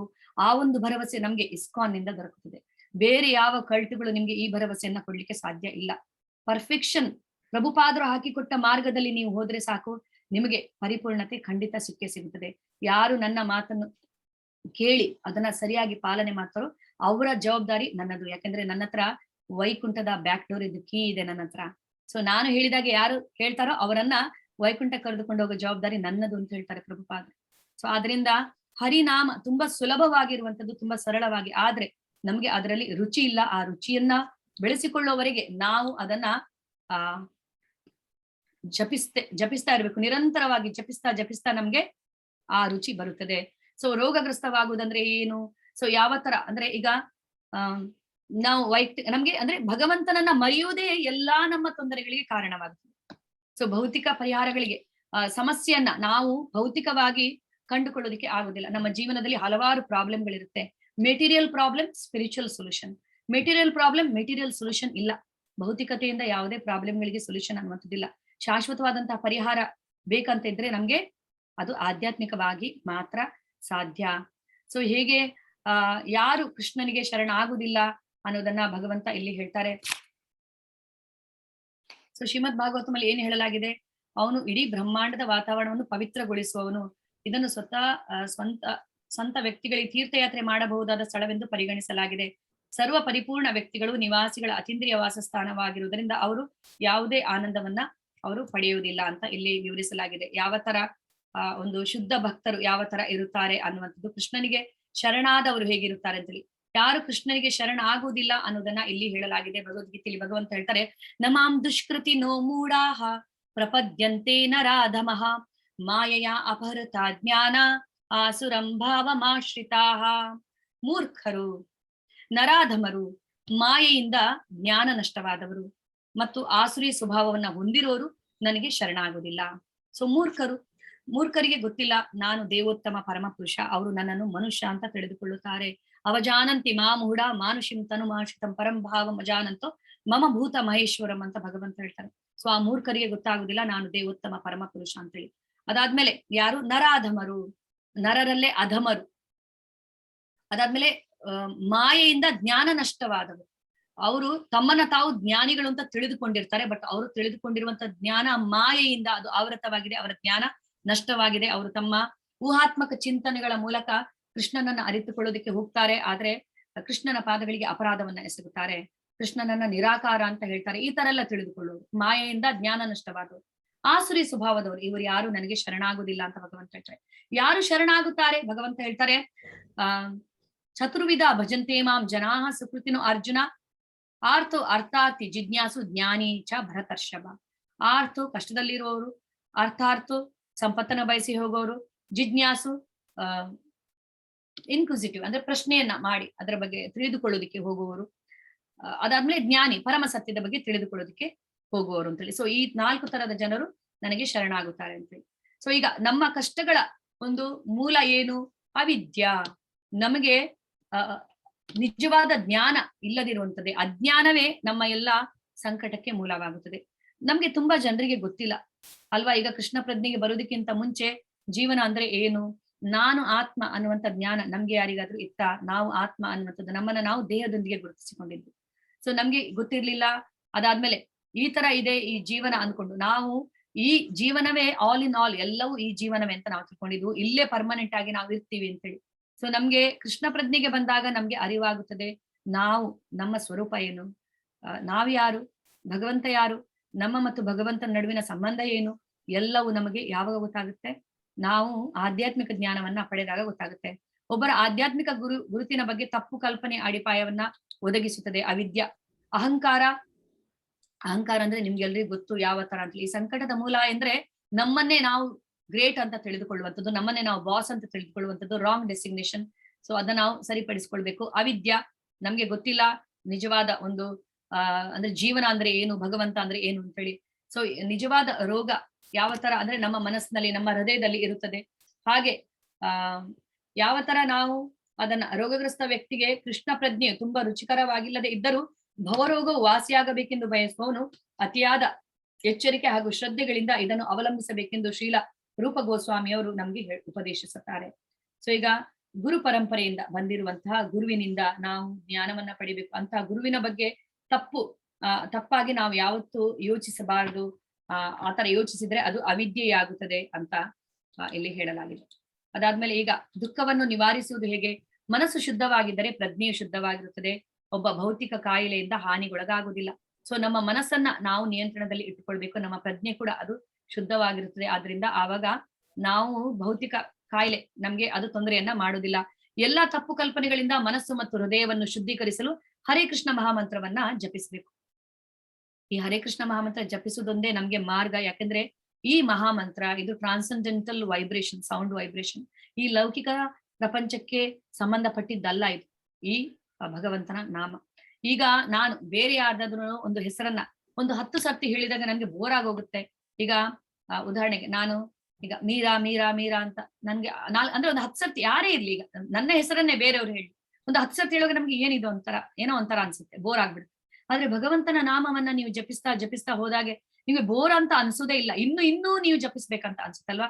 ಕೃಷ್ಣ ಕೃಷ್ಣ ಕೃಷ್ಣ ಕೃಷ್ಣ ಕೃಷ್ಣ ಕೃಷ್ಣ ಕೃಷ್ಣ ಹೇ ಹೇಳಿ ನೀವು ಎಷ್ಟು ಸರ್ತಿ ಬೇಕಾದ್ರೂ ಹೇಳಿ. ರಾಮ ರಾಘವ ರಾಮ ರಾಘವ ರಾಮ ರಾಘವ ರಕ್ಷಾಮ ನೀವು ಹೇಳ್ತಾ ಹೋದಾಗೆ ನಿಮ್ಗೆ ಇನ್ನೂ ಸಂತೋಷವೇ ಆಗುತ್ತೆ. ಹಾಗೆ ಹರೇ ಕೃಷ್ಣ ಮಹಾಮಂತ್ರ ಕೂಡ ಅಷ್ಟೇ. ಹೇಳ್ತಾ ಹೇಳ್ತಾ ಆನಂದಾಂಬುದಿ ವರ್ಧನಂ. ಯಾಕೆಂದ್ರೆ ಆ ಕೃಷ್ಣ ಅನ್ನುವಂತ ಹೆಸರು ಅದು ಸರ್ವಾಕರ್ಷಕವಾಗಿರುವಂತದ್ದು, ಆಲ್ ಅಟ್ರಾಕ್ಟಿವ್, ಮತ್ತೆ ರಾಮ ಆನಂದವನ್ನ ನೀಡುವಂಥದ್ದು. ಸೊ ಹರೇ ಕೃಷ್ಣ ಮಹಾಮಂತ್ರವನ್ನ ಜಪಿಸಿದಾಗ ಈ ಆನಂದದ ಅನುಭವ ನಮ್ಗೆ ಆಗುತ್ತೆ. ಸೊ ಇದು ಸುಲಭ ಮತ್ತು ಲಾಭದಾಯಕ ಎರಡು ಕೂಡ ಆಗಿದೆ. ಅತ್ಯಂತ ಸರಳ ಮತ್ತು ಲಾಭದಾಯಕವಾಗಿರುವಂಥದ್ದು. ಕೆಲವರು ಹೇಳ್ತಾರೆ ಜಸ್ಟ್ ಹರೇ ಕೃಷ್ಣ ಮಹಾಮಂತ್ರ ಜಪಿಸೋದ್ರಿಂದ ನಾವು ಆತ್ಮ ಸಾಕ್ಷಾತ್ಕಾರವನ್ನ ಮಾಡಿಕೊಳ್ಬೋದಾ? ಈಗ ಸತ್ಯಯುಗದಲ್ಲಿ ತಪಸ್ಸನ್ನ ಮಾಡೋದ್ರಿಂದ ನಾವು ಆತ್ಮ ಸಾಕ್ಷಾತ್ಕಾರವನ್ನ ಮಾಡಿಕೊಳ್ಬಹುದಾಗಿತ್ತು. ಅದಾದ್ಮೇಲೆ ತ್ರೇತಾಯುಗದಲ್ಲಿ ಯಾಗ ಯಜ್ಞಗಳನ್ನ ಮಾಡ್ಬೇಕಾಗಿತ್ತು. ದ್ವಾಪರ ಯುಗದಲ್ಲಿ ಅರ್ಚ ವಿಗ್ರಹದ ಆರಾಧನೆಯನ್ನ ಮಾಡ್ಬೇಕಾಗಿತ್ತು. ಆದ್ರೆ ಕಲಿಯುಗದ ಯುಗಧರ್ಮ ಯಾವುದು? ಜಸ್ಟ್ ಹರೇ ಕೃಷ್ಣ ಮಹಾಮಂತ್ರವನ್ನ ಜಪಿಸುವಂಥದ್ದು. ಇಷ್ಟು ಜಪಿಸಿದ್ರೆ ಸಾಕಾ? ಖಂಡಿತವಾಗ್ಲೂ ನಾವು ಭಕ್ತಿ ಇದ್ರಲ್ಲಿ ಅಂದ್ರೆ ಮಾಡಿದ್ರೆ ಸಾಕಾ ಅಂತ ಕೆಲವರು ಕೇಳ್ತಾರೆ. ಯಾಕಂದ್ರೆ ಅವರಿಗೆ ಆಶ್ಚರ್ಯ ಆಗುತ್ತೆ, ಇಷ್ಟು ಸುಲಭವಾದ ಮತ್ತು ಸರಳವಾದ ಮಂತ್ರವನ್ನ ಜಪಿಸಿದ್ರೆ ಆಗುತ್ತೆ. ಎಸ್ ಆಗುತ್ತೆ ಅಂತ ಹೇಳುತ್ತೆ ನಮ್ಮ ಶಾಸ್ತ್ರ. ಎಲ್ಲಾ ವೈದಿಕ ಸಾಹಿತ್ಯದ ಸಾರ ಇದು. ಎಲ್ಲಾ ವೇದಗಳಲ್ಲಿ ಸಂಶೋಧನೆಯನ್ನ ಎಲ್ಲವನ್ನ ರಿಸರ್ಚ್ ಮಾಡಿದ ಮೇಲೆ ನಮ್ಗೆ ಕಂಡು ಬಂದಿರುವಂತಹ ಅತ್ಯಮೂಲ್ಯವಾಗಿರುವಂತಹ ತುಂಬಾ ತುಂಬಾ ಪವರ್ಫುಲ್ ಆಗಿರುವಂತಹ ಮಹಾಮಂತ್ರ ಇದು. ತುಂಬಾ ಸುಲಭ ಮತ್ತು ಲಾಭದಾಯಕವೂ ಆಗಿದೆ. ಭಗವಂತನ ಪವಿತ್ರ ನಾಮವನ್ನು ಜಪಿಸುವುದರಿಂದ ಭೌತಿಕ ಅಸ್ತಿತ್ವದ ಉರಿಯುತ್ತಿರುವ ಬೆಂಕಿಯಿಂದ ತಕ್ಷಣವೇ ಮುಕ್ತರಾಗುತ್ತಾರೆ. ಧಾವಾಗ್ನಿಂ ನಿರ್ವಾಪಣಂ ಸರ್ವಾತ್ಮ ಸ್ನಪನಂ ಪರಂ ವಿಜೇತೆ ಶ್ರೀಕೃಷ್ಣ ಸಂಕೀರ್ತನಂ. ಎಲ್ಲಾ ಒಂದು ಉರಿತಿರುವ ಬೆಂಕಿಯಿಂದ ನಾವು ಮುಕ್ತರಾಗುತ್ತೇವೆ ಅಂತ. ಈ ಭೌತಿಕ ಪ್ರಪಂಚ ಒಂದು ಉರಿತಿರುವ ಅಂದ್ರೆ ಬೆಂಕಿ ಇದ್ದಾಗೆ, ಅದರಿಂದ ನಾವು ಮುಕ್ತರಾಗಬೇಕಾದ್ರೆ ಭಗವಂತನ ಪವಿತ್ರ ನಾಮವನ್ನ ನಾವು ಜಪಿಸ್ಬೇಕು ಅಂತ ಇಲ್ಲಿ ನಮ್ಮ ನಿಜವಾದ ಆಕ್ಚುಲಿ ನಮ್ಗೆಲ್ಲರಿಗೂ ಭಗವಂತನ ಜೊತೆ ನಮ್ಮ ಸಂಬಂಧ ಇದ್ದೇ ಇದೆ. ಆದ್ರೆ ಏನಾಗಿದೆ, ಈ ಭೌತಿಕ ಪ್ರಪಂಚದಲ್ಲಿ 3 ಗುಣಗಳಿಂದ ಪ್ರಭಾವಿತರಾಗಿ ನಾವು ನಮ್ಮ ಸಂಬಂಧ ಭಗವಂತನ ಜೊತೆಗಿರುವ ನಮ್ಮ ಸಂಬಂಧವನ್ನ ನಾವು ಮರೆತಿದ್ದೇವೆ. ಈಗ ಮತ್ತೆ ಅದನ್ನ ಮರುಸ್ಥಾಪಿಸುವಂತ ಕಾರ್ಯವಾಗುತ್ತದೆ ಈ ಭಗವಂತನ ನಾಮ ಜಪವನ್ನ ನಾವು ಜಪಿಸುವುದ್ರಿಂದ. ತುಂಬಾ ತುಂಬಾ ಒಂದು ಪವರ್ಫುಲ್ ಆಗಿರುವಂತ ಮಂತ್ರ ಅಂತೇಳಿ. ಸೊ ಪವಿತ್ರ ಹೆಸರು, ಪವಿತ್ರ ನಾಮವು ನಮ್ಗೆ ಚಿಕಿತ್ಸೆಯಾಗಿದೆ ಅಂತೇಳಿ. ಪವಿತ್ರ ನಾಮವು ಒಂದು ಚಿಂತಾಮಣಿ ಇದ್ದ ಹಾಗೆ. ಹೇಗೆ? ಚಿಂತಾಮಣಿ ಪ್ರಕರ ಸದ್ಮ ಸುಕಲ್ಪ ವೃಕ್ಷ. ಗೋಲೋಕದಲ್ಲಿ ಚಿಂತಾಮಣಿ ಅನ್ನುವಂಥದ್ದು ಇದೆ ಅಂತ. ನಾವು ಇಚ್ಛೆ ಮಾತ್ರದಲ್ಲೇ ನಮ್ಗೆ ಎಲ್ಲವೂ ಸಿಗುವಂಥದ್ದು, ಟಚ್ ಸ್ಟೋನ್ ಅನ್ನುವಂಥದ್ದು. ಸೊ ಹೇಗೆ ಅದೇ ತರ ಇಲ್ಲಿ ನಾಮವನ್ನ ಜಪಿಸೋದ್ರಿಂದ ಕೂಡ ಅದೇ, ಅದು ನಮ್ಗೆ ಇಚ್ಛಿಸಿದನ್ನೆಲ್ಲ ಕೊಡುತ್ತದೆ. ಆಕ್ಚುಲಿ ಅದು ಪಠಣ ಅದರ ಜಪವನ್ನ ಮಾಡೋರಿಗೆ ಅಪೇಕ್ಷಣೀಯ ವಸ್ತುಗಳನ್ನ ನೀಡುತ್ತದೆ. ಭೌತಿಕ ಇಚ್ಛೆ ಕೂಡ ನಿಮ್ಗೆ ಇದ್ರೆ ಕೂಡ ಅದು ನಿಮ್ಗೆ ಅದು ಕೊಡುತ್ತೆ. ಆದ್ರೆ ನಾವು ಮೆಟೀರಿಯಲ್ ಆಗಿರುವುದು ಏನನ್ನು ಕೂಡ ನಾವು ಕೇಳಬಾರ್ದು. ಯಾಕೆಂದ್ರೆ ಈಗ ಭಗವಂತನ ಒಂದು ನಾಮ ನಮ್ಗೆ ಒಂದು ಶಾಶ್ವತವಾದಂತಹ ಒಂದು ಲಾಭವನ್ನ ಕೊಡುತ್ತೆ ಅಂತಿದ್ದಾಗ ತಾತ್ಕಾಲಿಕವಾದದ್ದನ್ನ ನಾವು ಯಾಕೆ ಕೊಡ್ಬೇಕು, ಯಾಕೆ ನಾವು ಕೇಳ್ಬೇಕು ಅಲ್ವಾ? ಈಗ ಒಂದು ಉದಾಹರಣೆಯನ್ನ ಪ್ರಭುಪಾದರು ಕೊಡ್ತಾರೆ. ಒಬ್ಳು ಮಹಿಳೆ ಬಿರು ಬಿಸಿಲಿನಲ್ಲಿ ತಲೆಯ ಮೇಲೆ ಕಟ್ಟಿಗೆಯನ್ನ ಹೊತ್ತುಕೊಂಡು ಅವಳು ಹೋಗ್ತಾ ಇರ್ತಾಳೆ. ಅವಳು ಕೃಷ್ಣ ಅಂದ್ರೆ ಅವಳಿಗೆ ಏನಾಗುತ್ತೆ, ಅವಳ ತಲೆಯಿಂದ ಅದು ಕಟ್ಟಿಗೆ ಹೊರೆ ಕೆಳಗೆ ಬೀಳುತ್ತೆ. ಮತ್ತೆ ಅವಳಿಗೆ ಅದನ್ನ ಮೇಲಕ್ಕೆ ಎತ್ತಿ ತಲೆಗೆ ಇಡ್ಲಿಕ್ಕೆ ಆಗ್ತಾ ಇಲ್ಲ. ಕೃಷ್ಣ ಅಂತ ಕರೀತಾಳೆ ಅವಳು. ಆ ಬಿರು ಬಿಸಿಲಿನಲ್ಲಿ ತುಂಬಾ ದಣಿವಾಗಿದೆ, ಇದು ಬೇರೆ ಬಿದ್ದಿದೆ, ನನ್ಗೆ ಅದನ್ನ ಬಗ್ಗಿ ಎತ್ತಿ ಇಟ್ಕೊಳಕ್ಕೂ ಆಗಲ್ಲ, ಅಷ್ಟು ಭಾರ ಇದೆ ಅಂತೇಳಿ ಕೃಷ್ಣ ಅಂತ ಕರೀತಾಳೆ. ಕೃಷ್ಣ ಅವಳ ಮುಂದೆ ಪ್ರತ್ಯಕ್ಷನಾಗ್ತಾರೆ, ಅವಳು ಕರೆದಿರುವಂತ ಇದಕ್ಕೆ ಕೂಗಿಗೆ. ಸೊ ಕೃಷ್ಣ ಪ್ರತ್ಯಕ್ಷನಾದಾಗ ಏನು ಬೇಕು ನಿನ್ಗೆ ಅಂತ ಹೇಳಿದಾಗ, ಈ ಕಟ್ಟಿಗೆಯನ್ನು ಎತ್ತಿ ನನ್ನ ತಲೆಯ ಮೇಲೆ ಇಡು ಅಂತ ಅವಳು ಕೇಳ್ತಾಳೆ. ಸೊ ಇದು ನಿಜವಾದ ಬುದ್ಧಿವಂತರಾದವ್ರು ಏನ್ ಮಾಡ್ತಾರೆ, ಈ ಭವಬಂಧನದಿಂದ ನನ್ನನ್ನ ದೂರ ಮಾಡು, ನೀನೀಗ ಬಂದಿದ್ಯಾ. ಸೊ ಈ ಭೌತಿಕತೆಯಲ್ಲೇ ಇರುವಂತದನ್ನ ಯಾಕೆ ಕೇಳ್ಬೇಕು ನಾವು ಕೃಷ್ಣನ ಹತ್ರ ಅಲ್ವಾ? ಇಲ್ಲೇ ಇರುವಂತ ವಿಷಯಗಳನ್ನ ನಾವು ಕೇಳ್ಬಾರ್ದು. ಯಾಕಂದ್ರೆ ಈ ಭೌತಿಕ ಪ್ರಪಂಚವೇ ನಾವು ಒಂದನ್ನ ಕೇಳಿದ್ರೆ ಇನ್ನೊಂದ್ರಲ್ಲಿ ನಾವು ಎಂಟ್ಯಾಂಗಲ್ಮೆಂಟ್ ನಮ್ಗೆ ಇಲ್ಲಿ ತಪ್ಪಿದ್ದಲ್ಲ. ಸೊ ಕೃಷ್ಣ ಬಂದಾಗ ನಾವು ಏನನ್ನ ಕೇಳ್ಬೇಕು, ಇಲ್ಲಿಂದ ನಾನು ಒಂದು ಸರ್ತಿ ಹೋಗ್ಬೇಕು, ನನ್ಗೆ ಬೇಡ ಈ ಭೌತಿಕ ಪ್ರಪಂಚ, ನನ್ಗೆ ಬೇಡ, ಇದು ದುಃಖಾಲಯಂ ಅಶಾಶ್ವತಂ ಅಂತ ಭಗವಂತ ಹೇಳ್ತಾರೆ. ಸೊ ಇಲ್ಲಿಂದ ನಾವು ಮುಕ್ತರಾಗಿ ಮೇಲೆ ಹೋಗೋದನ್ನ ನೋಡೋದು ಬಿಟ್ಟು ನಾವು ಇಲ್ಲಿಯೇ ಇರುವಂತ ಒಂದು ಇದನ್ನ ಬೇಡಿಕೆಗಳನ್ನ ಇಡ್ತೀವಿ ಭಗವಂತನ ಹತ್ರ. ನನ್ಗೆ ಹಾಗಾಗ್ಬೇಕು, ನನ್ಗೆ ಹೀಗಾಗ್ಬೇಕು, ಚಿಕ್ಕ ಪುಟ್ಟ ಅದು ನಮ್ಗೆ ಕೊಡುತ್ತೆ ನಿಜ ನಾವು ಕೇಳಿದ್ದನ್ನೆಲ್ಲ. ಆದ್ರೆ ಏನನ್ನ ಕೇಳಬೇಕು ಅದಕ್ಕೆ ಕೂಡ ನಮ್ಗೆ ಬುದ್ಧಿವಂತಿಕೆ ಇರ್ಬೇಕು. ಈಗ ಜೈಲಿನಲ್ಲಿ ಇರುವಂತ ಖೈದಿಯನ್ನ ನೋಡ್ಲಿಕ್ಕೆ ಪ್ರಧಾನಿ ಹೋಗ್ತಾರೆ. ಸೊ ಪ್ರಧಾನಿ ಮನ್ಸು ಮಾಡಿದ್ರೆ ಅವನಿಗೆ ಕ್ಷಮೆಯನ್ನ ಕೊಡ್ಬೋದು. ಸೊ ಆ ಖೈದಿ ಹತ್ರ ಕೇಳ್ತಾರೆ, ಏನ್ ಬೇಕು ನಿನ್ಗೆ ಅಂತ. ನೀನು ಜೈಲಿನಲ್ಲಿ ತುಂಬಾ ಒಂದು ಅಂದ್ರೆ ಒಳ್ಳೆಯ ಒಂದು ಇದನ್ನ ನೀನ್ ತೋರಿಸಿದ್ಯಾ, ಒಳ್ಳೆಯ ಗುಣಗಳನ್ನ, ನಿನ್ಗೆ ಏನು ಬೇಕಂದಾಗ ಅವನು ಹೇಳಿದ್ರೆ, ನನ್ಗೆ ಇಲ್ಲಿ ಒಳ್ಳೆ ಒಳ್ಳೆ ರುಚಿ ರುಚಿಯಾದ ಒಂದು ಊಟವನ್ನ ಮಾಡುವಂತ ವ್ಯವಸ್ಥೆಯನ್ನ ನೀವು ಅರೇಂಜ್ ಮಾಡಿ, ಹಾಗೆ ಅವನು ಕೇಳಿದ್ರೆ ಎಸ್ ಕೊಡ್ಬೋದು, ಅವ್ರು ಸ್ಯಾಂಕ್ಷನ್ ಮಾಡ್ಬೋದು. ಬುದ್ಧಿವಂತನಾದವನ್ ಏನ್ ಹೇಳ್ತಾನೆ, ಇಲ್ಲಿಂದ ನನ್ನನ್ನ ಬಿಡುಗಡೆ ಮಾಡಿ, ನನ್ಗೆ ಇಲ್ಲಿ ಇರ್ಲಿಕ್ಕೆ ಇಷ್ಟ ಇಲ್ಲ ಅಂತೇಳಿ. ಸೊ ನಾವು ಅಂದ್ರೆ ಈ ಭೌತಿಕ ಪ್ರಪಂಚ ಜೈಲಿದ್ದಾಗ. ಸೊ ಇಲ್ಲಿಯೇ ನಾವು ನಮ್ಗೆ ಫೆಸಿಲಿಟೀಸ್ ನಾವು ಕೇಳಕ್ಕೆ ಹೋಗ್ಬಾರ್ದು. ಯಾಕಂದ್ರೆ ಯಾವುದು ಕೂಡ ಶಾಶ್ವತ ಅಲ್ಲ. ಯಾವಾಗ ನಮ್ಮ ಜೀವನ ಅಂತ್ಯ ಆಗುತ್ತೋ ನಮ್ಗೆ ಗೊತ್ತಿಲ್ಲ. ಆದ್ರಿಂದ ಶಾಶ್ವತವಾದಂತದನ್ನ ನಾವು ಕೇಳ್ಬೇಕು, ಅಥವಾ ಕೇಳಲೇಬಾರ್ದು. ಯಾಕಂದ್ರೆ ಭಗವಂತನಿಗೆ ಗೊತ್ತಿದೆ ನಮ್ಗೆ ಏನು ಬೇಕು ಏನು ಬೇಡ ಅನ್ನುವಂಥದ್ದು ಭಗವಂತನಿಗೆ ಗೊತ್ತಿದೆ. ನಮ್ಗೆ ಗೊತ್ತಿಲ್ಲ ಆಕ್ಚುಲಿ ನಮ್ಗೆ ಏನು ಬೇಕು ಅಂತ ಹೇಳಿ. ನಮ್ಗೆ ಏನು ಬೇಕಂತ ನಾವು ಕೇಳ್ತೀವೋ ಅದು ನಮ್ಮ ಆಧ್ಯಾತ್ಮಿಕ ಉನ್ನತಿಗೆ ಅದು ಅಡ್ಡಿ ಆಗ್ಬೋದು. ಆದ್ರಿಂದ ಚಿಕ್ಕ ಮಕ್ಕಳು ತಾಯಿ ಹತ್ರ ಏನನ್ನ ಕೇಳುವುದಿಲ್ಲ ಅಲ್ವಾ. ಪುಟ್ಟ ಮಗು ನಿಸ್ಸಹಾಯಕವಾಗಿ ಮಲಗಿರುತ್ತೆ, ಅದು ತಾಯಿ ಹತ್ರ ಕೇಳುವುದಿಲ್ಲ ತನಗೆ ಏನು ಬೇಕು ಏನು ಬೇಡ ಅಂತೇಳಿ. ತಾಯಿಗೆ ಗೊತ್ತಿದೆ ಮಗುವನ್ನ ಯಾವ ತರ ನೋಡ್ಕೊಳ್ಬೇಕಾ, ಮಗುವಿಗೆ ಯಾವಾಗ ಊಟ ಮಾಡಿಸ್ಬೇಕು, ಯಾವಾಗ ತಿನ್ನಿಸ್ಬೇಕು, ಯಾವಾಗ ಅದನ್ನ ನಿದ್ರೆ ಮಾಡಿಸ್ಬೇಕು, ಅದಕ್ಕೆ ಅದಾದ್ಮೇಲೆ ಡೈಪರ್ ಚೇಂಜ್ ಮಾಡ್ಬೇಕು, ಎಲ್ಲವೂ ಮಗುವಿಗೆ ಗೊತ್ತಿರುತ್ತೆ, ಅಂದ್ರೆ ತಾಯಿಗೆ ಗೊತ್ತಿರುತ್ತೆ. ಯಾಕೆ, ಮಗು ತಾಯಿಯ ಮೇಲೆ ಸಂಪೂರ್ಣ ಅವಲಂಬಿತವಾಗಿದೆ. ಅದರಿಂದ ಸೊ ನಮ್ಮ ಶರಣಾಗತಿ ಕೂಡ ಹಾಗೆ ಇರ್ಬೇಕು. ನಾವು ಭಗವಂತನ ನಾಮವನ್ನ ಶರಣಾಗತರಾಗಿ ನಾವು ಆತರ ಒಂದು ಪಠಿಸ್ಬೇಕು. ತೃಣಾದಪಿ ಸುನೀಚೇನ ತರೂರಪಿ ಸಹಿಷ್ಣುನ ಅಮಾನಿನ ಮಾನದೇನ ಕೀರ್ತನೀಯ ಸದಾ ಹರಿ, ಆತರ ನಾವು ಜಪಿಸ್ಬೇಕು ಅಂತ ಇಲ್ಲಿ ಹೇಳಲಾಗಿದೆ. ಅಂದ್ರೆ ನಮ್ಗೆ ಅದು ನೀಡುತ್ತೆ, ಆದ್ರೆ ನಾವು ಅದನ್ನ ಕೇಳಬಾರ್ದು. ಸೊ ಈಗ ನಾವು ಹರಿಕೃಷ್ಣ ಮಹಾಮಂತ್ರವನ್ನ ಜಪಿಸುವಾಗ ಕೂಡ ಅದರಲ್ಲಿ 3 ಹಂತಗಳಿವೆ. ಯಾವ ತರ 3 ಹಂತಗಳು? ಈಗ ಒಂದು ಅಪರಾಧದ ಹಂತ. ಮೊದಲಿಗೆ ಹರಿಕೃಷ್ಣ ಮಹಾಮಂತ್ರವನ್ನ ಜಪಿಸುವಾಗ ಎಲ್ಲರೂ ಒಫೆನ್ಸಿವ್ ಚಾಂಟಿಂಗ್ ಅಂತ ಅಂದ್ರೆ ಅದನ್ನ ಮಾಡೇ ಮಾಡ್ತಾರೆ. ಯಾಕಂದ್ರೆ ನಮ್ಮ ಮನಸ್ಸು ನಾಮದಲ್ಲಿ ನಿಲ್ತಾ ಇಲ್ಲ, ಮನಸ್ಸು ಎಲ್ಲೆಲ್ಲೋ ಓಡಾಡ್ತಾ ಇರುತ್ತೆ, ಜಪಿಸೋದಕ್ಕೆ ಇಷ್ಟ ಇರೋದಿಲ್ಲ, ಆದ್ರೂ ಕೂಡ ನಾವು ಜಪಿಸ್ತೇವೆ. ಸೊ ಇದು ನಾಮ ಅಪರಾಧದ ಹಂತ ಅಂತೇಳಿ. ಬಟ್ ತೊಂದ್ರೆ ಇಲ್ಲ, ಭಗವಂತನ ನಾಮವನ್ನ ನಾವು ಹೇಗೆ ಜಪಿಸ್ಲಿ ಅದು ವರ್ಕ್ ಆಗುತ್ತೆ. ಆದ್ರೆ ಅದನ್ನ ತುಂಬಾ ಪ್ರೀತಿಯಿಂದ ನಾವು ಜಪಿಸಿದಾಗ ಅದು 100% ವರ್ಕ್ ಆಗುತ್ತೆ. ಇಲ್ಲದಿದ್ರೆ ಕೂಡ ಅದು ವರ್ಕ್ ಆಗುತ್ತೆ. ಆ ಹಂತದಲ್ಲಿ ನಾವು ಬಿಡಬಾರ್ದು. ಇದು ಅಪರಾಧದ ಹಂತ ಮೊದಲನೆಯದು. ಎರಡನೆಯದು ಇದು ನಾಮಾಭಾಸ, ಅಪರಾಧಗಳನ್ನು ಕಡಿಮೆ ಮಾಡುವ ಹಂತ ಅಥವಾ ತೆರವುಗೊಳಿಸುವ ಹಂತ ಎರಡನೆಯದು. ಅದಾದ್ಮೇಲೆ ಮೂರನೆಯದು ಹೇಗೆ, ಇದು ಶುದ್ಧ ನಾಮ, ಪರಿಶುದ್ಧ ನಾಮ, ಭಗವಂತನ ಶುದ್ಧ ನಾಮವನ್ನ ಜಪಿಸುವಂಥದ್ದು. ಈ ಲೆವೆಲ್ ಅಲ್ಲಿ ಅವನಿಗೆ ಯಾವ ತೊಂದರೆಗಳು ಕೂಡ, ಅವನ ಮನಸ್ಸು ಅವನಿಗೆ ತೊಂದರೆ ಕೊಡುವುದಿಲ್ಲ. ಅವನ ಮನಸ್ಸು ನಾಮದಲ್ಲಿ ನಿಂತಿದೆ, ಅವನಿಗೆ ಆನಂದವಾಗ್ತದೆ. ಪ್ರತಿಯೊಂದು ನಾಮವನ್ನ ಜಪಿಸುವಾಗ ಅವನಿಗೆ ಆ ಮಧುರ, ಅದು ಅಂದ್ರೆ ಎಷ್ಟು ಸಿಹಿಯಾಗಿದೆ, ಎಷ್ಟು ಸ್ವೀಟ್ ಆಗಿದೆ ಅಂತ ನಾವು ನೋಡಿದ್ವಲ್ಲ, ಅದರ ಅನುಭವ ಅವನಿಗೆ ಆಗುತ್ತದೆ. ಹರೇ ಕೃಷ್ಣ ಕೃಷ್ಣ ಕೃಷ್ಣ ಹರೇ ಹರೇ, ಹರೇ ರಾಮ ರಾಮ ರಾಮ ಹರೇ ಹರೇ ಅಂತೇಳಿ ಅವನು ಪ್ರೀತಿಯಿಂದ ಅವನು ಜಪಿಸ್ತಾನೆ. ಸೊ ಹೀಗೆ ಕತ್ತಲೆಯಲ್ಲಿ ಇದ್ದ ಹಾಗೆ ನಾಮ ಅಪರಾಧದ ಹಂತ. ಅದಾದ್ಮೇಲೆ ಅರುಣೋದಯವಾಗುತ್ತೆ, ಸೂರ್ಯೋದಯವಾಗೋದಕ್ಕಿಂತ ಮುಂಚೆ. ಸೊ ಅದು ಅಪರಾಧಗಳನ್ನು ಕಡಿಮೆ ಮಾಡುವ ಹಂತ. ಸೊ ಅದಾದ್ಮೇಲೆ ಸೂರ್ಯನ ಬೆಳಕು ಯಾವ ತರ ಬರುತ್ತಂದ್ರೆ ಎಲ್ಲಾ ಕತ್ತಲೆಗಳನ್ನ ಹೊಡೆದೋಡಿಸುವ ತರ, ಅದಕ್ಕೆ ಎಷ್ಟು ಪವರ್ ಇರುತ್ತೆ ಸೂರ್ಯನ ಬಿಸಿಲಿಗೆ. ಸೊ ಇದು ಶುದ್ಧ ನಾಮವನ್ನ ಜಪಿಸುವ ಒಂದು ಆ ಹಂತ ಅಂತೇಳಿ ನಾವು ನೋಡ್ಬೋದು. ಸೊ ಹೀಗೆ ಏನು ಕೃಷ್ಣನ ಗಂಧ ಗಾಳಿಯೇ ಇಲ್ಲದ ದೂರದ ಕೊಂಪೆಯಲ್ಲೂ ಹರಿಕೃಷ್ಣ ಮಹಾಮಂತ್ರವು ನಮ್ಮ ಪಕ್ಷಕ್ಕೆ ಸಾವಿರಾರು ಜನರನ್ನು ಆಕರ್ಷಿಸುತ್ತಿದೆ ಎಂಬುದು ಅವರ ಅನುಭವ. ಪ್ರಭುಪಾದರು ಹೇಳ್ತಾರೆ, ತೀರ್ಮಾನ ಎಷ್ಟೇ, ಭವರೋಗದಿಂದ ಮುಕ್ತನಾಗಲು ಪ್ರತಿಯೊಬ್ಬನು ಹರಿಕೃಷ್ಣ ಮಹಾಮಂತ್ರದ ಜಪವನ್ನ ಜಪಿಸಬೇಕು. ಜನರು ಹರಿಕೃಷ್ಣ ಮಹಾಮಂತ್ರ ಜಪ ಮಾಡುವ ವಾತಾವರಣವನ್ನು ಸೃಷ್ಟಿಸುವುದು ಕೃಷ್ಣ ಪ್ರಜ್ಞಾ ಆಂದೋಲನದ ಮುಖ್ಯ ಉದ್ದೇಶ. ಸಾಧಕನು ಶ್ರದ್ಧೆಯಿಂದ ಜಪವನ್ನು ಆರಂಭಿಸಬೇಕು. ಜಪದಿಂದ ಈ ಶ್ರದ್ಧೆ ಹೆಚ್ಚಿದರೆ ಅವನು ಕೃಷ್ಣ ಪ್ರಜ್ಞಾ ಸಮಾಜದ ಸದಸ್ಯನಾಗಬಹುದು. ನಾಮ ಸಂಕೀರ್ತನ ಗೋಷ್ಠಿಗಳನ್ನು ಜಗತ್ತಿನಾದ್ಯಂತ ಕಳಿಸುತ್ತಿದ್ದೇವೆ. ಸೊ ಇಲ್ಲಿ ಎಂತೆಂಥವರು ಕೂಡ, ಯಾರು ರಾಮ ಯಾರು ಕೃಷ್ಣ ಅಂತ ಕೂಡ ಗೊತ್ತಿಲ್ಲ ಅಂತವರು ಕೂಡ ಈ ಹರಿಕೃಷ್ಣ ಮಹಾಮಂತ್ರವನ್ನ ಜಪಿಸಿ ಅವರ ಜೀವನದಲ್ಲಿ ಅಂದ್ರೆ ಪರಿವರ್ತನೆಯಾಗಿದೆ. ಮಂತ್ರವನ್ನು ಕೇಳಿದ ಕೆಲವೇ ದಿನಗಳಲ್ಲಿ ಕೆಲವು ಕಡೆಯ ಜನರು ತಮ್ಮ ಭಕ್ತರಂತೆ ತಲೆ ಬೋಳಿಸಿಕೊಂಡು ಹರಿಕೃಷ್ಣ ಮಹಾಮಂತ್ರವನ್ನು ಜಪಿಸುತ್ತಿದ್ದಾರೆ. ಇದು ಮಂತ್ರದ ಪವರಿಗೆ ಇರುವಂತ ಒಂದು ಸಾಕ್ಷಿ ಅಂತ ಹೇಳ್ಬೋದು.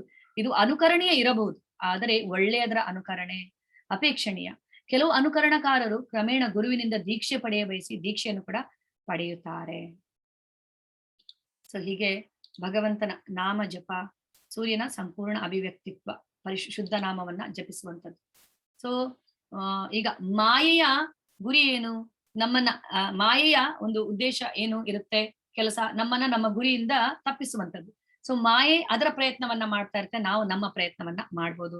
ಸೊ ಮಾಯೆ ಅಂದ್ರೆ ಇದು ನಮ್ಮ ಮನಸ್ಸಿಗೆ ಆಗಾಗ ತೊಂದರೆಯನ್ನ ಕೊಡ್ತಾ ಇರುವಂತದ್ದು. ಯಾಕೆ ನೀನ್ ಇಷ್ಟು ಬೆಳಿಗ್ಗೆ ಬೇಗ ಎದ್ದು ಜಪವನ್ನ ಮಾಡ್ಬೇಕು, ಈ ತರ ಯೋಚನೆಗಳು ನಮ್ಮ ಮನಸ್ಸಿನಲ್ಲಿ ಬರುವಂತದ್ದು, ಇದೆಲ್ಲ ಮಾಯೆ ಪ್ರಯತ್ನವನ್ನ ಮಾಡ್ತಾ ಇರುತ್ತೆ. ಬಟ್ ನಮ್ಮದು ಇದು ಪ್ರಬಲವಾದ ಅಸ್ತ್ರ ಅಂತ ಪ್ರಭುಪಾದ ಹೇಳ್ತಾರೆ. ಮಾಯೆಯ ವಿರುದ್ಧ ನಮ್ಮದು ಪ್ರಬಲವಾದ ಅಸ್ತ್ರ. ನೀವು ಅವಳನ್ನು ವಿಚಲಿತಗೊಳಿಸಲು ಅನುಮತಿಸುವ ಮಟ್ಟಕ್ಕೆ ನೀವು ಚೆನ್ನಾಗಿ ಪಡಿಸೋದ್ರಿಂದ ನೀವು ಅವಳ ಇಚ್ಛೆಗೆ ಹೊಂದಿಕೊಳ್ಳುವಿರಿ. ಒಂದು ವೇಳೆ ನೀವು ಸರಿಯಾಗಿ ಜಪಿಸ್ಲಿಲ್ಲ ಅಂದ್ರೆ ನೀವು ಮಾಯೆಯ ಇಚ್ಛೆಗೆ ಸರಿಯಾದ ರೀತಿಯಲ್ಲಿ ನೀವು ಕಾರ್ಯವನ್ನ ಮಾಡ್ತಾ ಇದ್ದೀರಿ ಅಂತೇಳಿ. ಆದ್ರೆ ಅದರಿಂದ ನಾವು ವಿಚಲಿತರಾಗಬಾರ್ದು ಅನ್ನೋದನ್ನ ಹರೇ ಕೃಷ್ಣ ಮಹಾಮಂತ್ರದ ಮಹಿಮೆ ಬಗ್ಗೆ ಹಲವಾರು ಪುರಾಣಗಳಲ್ಲಿ ಹೇಳಲಾಗಿದೆ. ನಾನು ಒಂದೆರಡನ್ನ ಇಲ್ಲಿ ಒಂದನ್ನ ಮಾತ್ರ ಹಾಕಿದ್ದೇನೆ. ಸ್ಕಂದ ಪುರಾಣದಲ್ಲಿ ಏನು ಹೇಳಲಾಗಿದೆ ಅಂತೇಳಿ, ಎಷ್ಟು ಪವರ್ಫುಲ್ ಇದು ಅನ್ನೋದನ್ನ ನಾವು ನೋಡೋಣ. ಗೋಕೋಟಿ ದಾನಂ ಗೃಹಣೇ ಖಗಸ್ಯ ಪ್ರಯಾಗ ಗಂಗೋದಕ ಕಲ್ಪವಾಸಃ ಯಜ್ಞಾಯುತಂ ಮೇರು ಸ್ವರ್ಣ ದಾನಂ ಗೋವಿಂದ ಕೀರ್ತೆ ನ ಸಮಂ ಶತಾಂಶೇ. ಒಬ್ಬನು ಸೂರ್ಯಗ್ರಹಣದ ದಿವಸ 10 ಲಕ್ಷ ಹಸುಗಳನ್ನ ದಾನವನ್ನಾಗಿ ಕೊಡಬಹುದು. ಈಗ ಸಾಮಾನ್ಯವಾಗಿ ಗೋದಾನ ಮಾಡೋದು ತುಂಬಾ ಮಹತ್ವವನ್ನ ಪಡೆದಿರುವಂತ, ಸೂರ್ಯಗ್ರಹಣದ ದಿವಸ ಮಾಡುವ ದಾನ ಅಂತೂ ಇನ್ನೂ ಮಹತ್ವವನ್ನ ಪಡೆದಿರುವಂತ. 10 ಲಕ್ಷ ಹಸುಗಳನ್ನ ದಾನ ಮಾಡುವಂತದ್ದು, ಅದರ ಫಲವನ್ನ ನಾವು ಇಮ್ಯಾಜಿನ್ ಮಾಡ್ಕೊಳ್ಳೋದಕ್ಕೆ ಸಾಧ್ಯವಿಲ್ಲ. ಅಷ್ಟೊಂದು ನಮ್ಗೆ ಅದರಿಂದ ಒಂದು ಫಲ ಬರುತ್ತೆ, ಪುಣ್ಯ ಬರುತ್ತೆ. ಒಬ್ಬರು ಪ್ರಯಾಗದಲ್ಲಿ ಗಂಗಾ ತಟದಲ್ಲಿ ಪ್ರಯಾಗದಲ್ಲಿ 1 ಕಲ್ಪಗಳ ಕಾಲ ವಾಸ ಮಾಡ್ಬೋದು. ಒಬ್ಬನು 10,000 ಯಜ್ಞಗಳನ್ನ ಮಾಡಿ ಸುಮೇರು ಪರ್ವತದಷ್ಟು ಚಿನ್ನವನ್ನ ದಾನವನ್ನ ಕೊಡ್ಬೋದು. ಸೊ ಇದೆಲ್ಲವನ್ನ ಕೊಟ್ರೆ ಬರುವಂತಹ ಫಲದ 100ನೇ 1 ಅಂದ್ರೆ ಇದೆಲ್ಲವನ್ನ ಕೊಟ್ರೆ ಎಷ್ಟು ಫಲ ಬರುತ್ತೋ ಇದು ಎಷ್ಟು ಅಂದ್ರೆ ಹರೇ ಕೃಷ್ಣ ಮಹಾಮಂತ್ರ ಜಪಿಸೋದ್ರಿಂದ ಬರುವಂತಹ ಫಲ, ಇದೆಲ್ಲದ್ರಿಂದ ಬರುವ ಫಲದ 100ನೇ 1 ಅಂದ್ರೆ ಹರೇ ಕೃಷ್ಣ ಮಹಾಮಂತ್ರ ಜಪಿಸುವುದು 100% ಆದ್ರೆ ಇದೆಲ್ಲ 1% ಅಂತ. ಇದಿಷ್ಟು ಜಪಿಸಿದ್ರೆ ನಮ್ಗೆ ಬರುವಂತದ್ದು ಇದು ಹರೇ ಕೃಷ್ಣ ಮಹಾಮಂತ್ರ ಜಪಿಸೋದ್ರಿಂದ ಬರುವ ಫಲದಿಂದ 100ನೇ 1 ಭಾಗದಷ್ಟು ಅಂತ ಹೇಳ್ಬೋದು. ಈಗ ನೀವು ಇಮ್ಯಾಜಿನ್ ಮಾಡ್ಕೊಳ್ಳಿ ಎಷ್ಟು ಪವರ್ ಇದೆ ಈ ಮಹಾಮಂತ್ರಕ್ಕೆ. ಇಷ್ಟು ಮಾಡಿದ್ರೆ ನಿಮ್ಗೆ 1% ಫಲ ಬರುತ್ತೆ. ಹರೇ ಕೃಷ್ಣ ಮಹಾಮಂತ್ರವನ್ನ ಜಪಿಸಿದ್ರೆ 100 ಪಟ್ಟು, ಇದಕ್ಕಿಂತ 100 ಪಟ್ಟು ಫಲ ನಿಮ್ಗೆ ಸಿಗುತ್ತೆ. ಅಷ್ಟು ಮಹಿಮೆ ಇದೆ ಈ ಹರೇ ಕೃಷ್ಣ ಮಹಾಮಂತ್ರಕ್ಕೆ. ಸೊ ಈಗ ಮಹಾಮಂತ್ರವನ್ನ ಜಪಿಸುವಾಗ ನಾವು 10 ಅಪರಾಧಗಳನ್ನ ನಾವು ತಡೀಬೇಕು ಅಂತೇಳಿ. ಸೊ ಭಗವಂತನ ಪವಿತ್ರ ನಾಮವನ್ನು ಪ್ರಚಾರ ಮಾಡಲು ತಮ್ಮ ಜೀವನವನ್ನು ಮುಳುಪಾಗಿಟ್ಟಿರುವಂತಹ ಭಕ್ತರನ್ನ ನಿಂದಿಸಬಾರದು. ಸೊ ಅದು ನಿಂದಿಸಿದ್ರೆ ಅಪರಾಧವಾಗುತ್ತೆ. ಭಗವಾನ್ ಶಿವ ಅಥವಾ ಬ್ರಹ್ಮರಂತಹ ದೇವತೆಗಳ ಹೆಸರುಗಳನ್ನು ವಿಷ್ಣುವಿನ ಹೆಸರಿನಿಗೆ ಸಮಾನ ಅಂತೇಳಿ ಅಥವಾ ಅವರಿಂದ ಸ್ವತಂತ್ರವೆಂದು ಪರಿಗಣಿಸುವಂಥದ್ದು, ಅದು ಕೂಡ ಅಪರಾಧವಾಗುತ್ತದೆ. ಆಧ್ಯಾತ್ಮಿಕ ಗುರುವಿನ ಆದೇಶವನ್ನ ಉಲ್ಲಂಘಿಸುವಂಥದ್ದು, ವೈದಿಕ ಆವೃತ್ತಿಗೆ ಅನುಗುಣವಾಗಿ ವೈದಿಕ ಗ್ರಂಥಗಳು ಅಥವಾ ಧರ್ಮ ಗ್ರಂಥಗಳನ್ನ ದೂಷಿಸುವಂಥದ್ದು, ಇದು ಕೂಡ ಸರಿಯಲ್ಲ. ಹರೇ ಕೃಷ್ಣ ಮಹಾಮಂತ್ರದ ಮಹಿಮೆಯನ್ನು ಕಲ್ಪನೆ ಎಂದು ಪರಿಗಣಿಸುವಂಥದ್ದು. ಸೊ ಇದನ್ನ ನಾವು ಇಮ್ಯಾಜಿನೇಷನ್ ಅಂತ ತಿಳ್ಕೊಳ್ಳೇಬಾರ್ದು. ಇದು ಅಪರಾಧವಾಗುತ್ತದೆ, ನಾಮ ಅಪರಾಧವಾಗುತ್ತದೆ. ಭಗವಂತನ ಪವಿತ್ರ ನಾಮಕ್ಕೆ ಕೆಲವು ವ್ಯಾಖ್ಯಾನಗಳನ್ನ ಅಂದ್ರೆ ಅದನ್ನ ನೀಡುವಂಥದ್ದು, ಅದನ್ನ ಪವಿತ್ರ ನಾಮದ ಬಲದ ಮೇಲೆ ಪಾಪ ಚಟುವಟಿಕೆಗಳನ್ನ ಮಾಡುವಂಥದ್ದು. ನಾನು ಪವಿತ್ರ ನಾಮವನ್ನ ಜಪಿಸ್ತಾ ಇದ್ದೇನೆ, ಆದ್ರಿಂದ ನಾನು ಪಾಪವನ್ನ ಮಾಡ್ಬೋದು ಅಂತ ತಿಳಿದುಕೊಳ್ಳುವಂಥದ್ದು. ಸೊ ಇದೆಲ್ಲ ನಾಮ ಅಪರಾಧವಾಗುತ್ತದೆ. My voice is breaking ma'am, your voice is breaking. ಹೌದಾ? ಯಾರಾದ್ರೂ ನನ್ಗೆ ಮೆಸೇಜ್ ಮಾಡಿ, ಅಲ್ಲಿ ಸೌಂಡ್ ಬರ್ತಾ ಇಲ್ಲ ಅಂತ ಹೇಳ್ತಾ ಇದ್ದಾರೆ ಒಂದಿಬ್ರು. ಮೆಸೇಜ್ ಮಾಡಿ ವಾಯ್ಸ್ ಬರ್ತಾ ಇದೆಯಾ ಅಂತ. ಪರ್ಫೆಕ್ಟ್, ಕ್ಲಿಯರ್ ಇದೆಯಾ? ಕ್ಲಿಯರ್ ಇದೆ. Okay okay okay, thank you thank you. Clear ಇದೆ ಮಾತಾಜಿ. ಎಸ್. ಸೊ ಇಲ್ಲಿ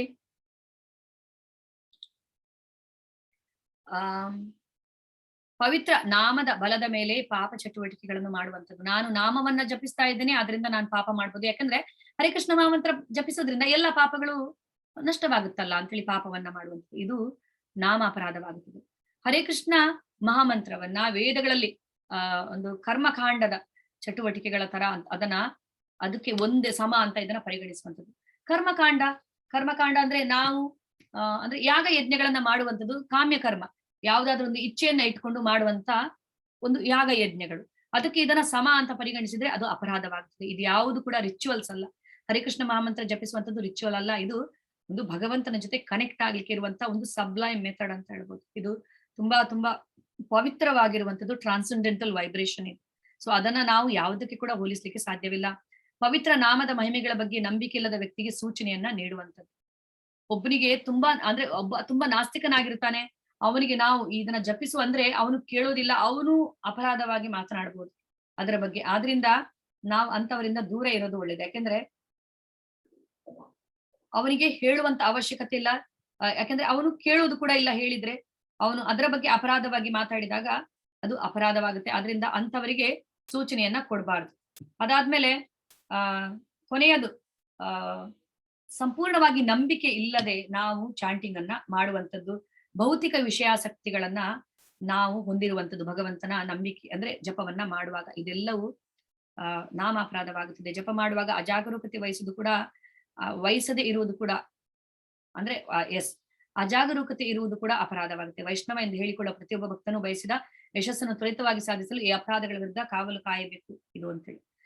ಹಾಗೆಂತೇಳಿ ನೀವು ಇದರ ಬಗ್ಗೆ ತುಂಬಾನೇ ತಲೆ ಕೆಡ್ಸ್ಕೊಳ್ಬೇಕಾಗಿಲ್ಲ. ಯಾಕಂದ್ರೆ ಪ್ರಾರಂಭದ ಹಂತದಲ್ಲಿ ಸಣ್ಣ ಪುಟ್ಟ ಅಪರಾಧಗಳಾಗುತ್ತವೆ. ಅದಕ್ಕೋಸ್ಕರ ಆ ಅಪರಾಧಗಳೆಲ್ಲ ಅದು ಹೋಗ್ಲಿ ಅನ್ನುವಂತ ಉದ್ದೇಶದಿಂದ ನಾವೇನ್ ಹೇಳ್ತೀವಿ, ಜೈ ಶ್ರೀಕೃಷ್ಣ ಚೈತನ್ಯ ಪ್ರಭು ನಿತ್ಯಾನಂದ ಶ್ರೀ ಅದ್ವೈತ ಗದಾಧರ ಶಿವಾಸಾದಿ ಗೌರ ಭಕ್ತ ವೃಂದ. ಈ ಪಂಚತತ್ವ ಮಂತ್ರದ ರಕ್ಷಣೆ ನಮ್ಗೆ ಇರುತ್ತೆ. ಆದ್ರಿಂದ ಅದರ ಬಗ್ಗೆ ಜಾಸ್ತಿ ನೀವು ಯೋಚನೆ ಮಾಡ್ಬೇಕಾಗಿಲ್ಲ, ಅಪರಾಧವಾಗುತ್ತೋ ಅಂತ ಹೇಳಿ ಜಪವನ್ನ ಜಸ್ಟ್ ಮಾಡ್ತಾ ಮಾಡ್ತಾ ಹೋಗಿ.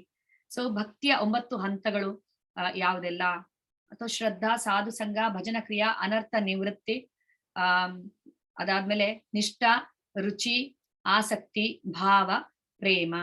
ಇದಿಷ್ಟು 9 ಹಂತಗಳು ಅಲ್ವಾ, ಭಕ್ತಿಯ 9 ಹಂತಗಳು. ಸೊ ಶ್ರದ್ಧೆ ಅನ್ನುವಂಥದ್ದು ನಮ್ಗೆ ಹೇಗೆ ಯಾವಾಗ ಬರುತ್ತೆ, ಭಗವಂತನ ಮೇಲೆ ಶ್ರದ್ಧೆಯನ್ನ ಇಟ್ಕೊಂಡು ನಾವು ಇದು ಪ್ರಾರಂಭದ ಹಂತ. ಶ್ರದ್ಧೆ, ನಂಬಿಕೆ.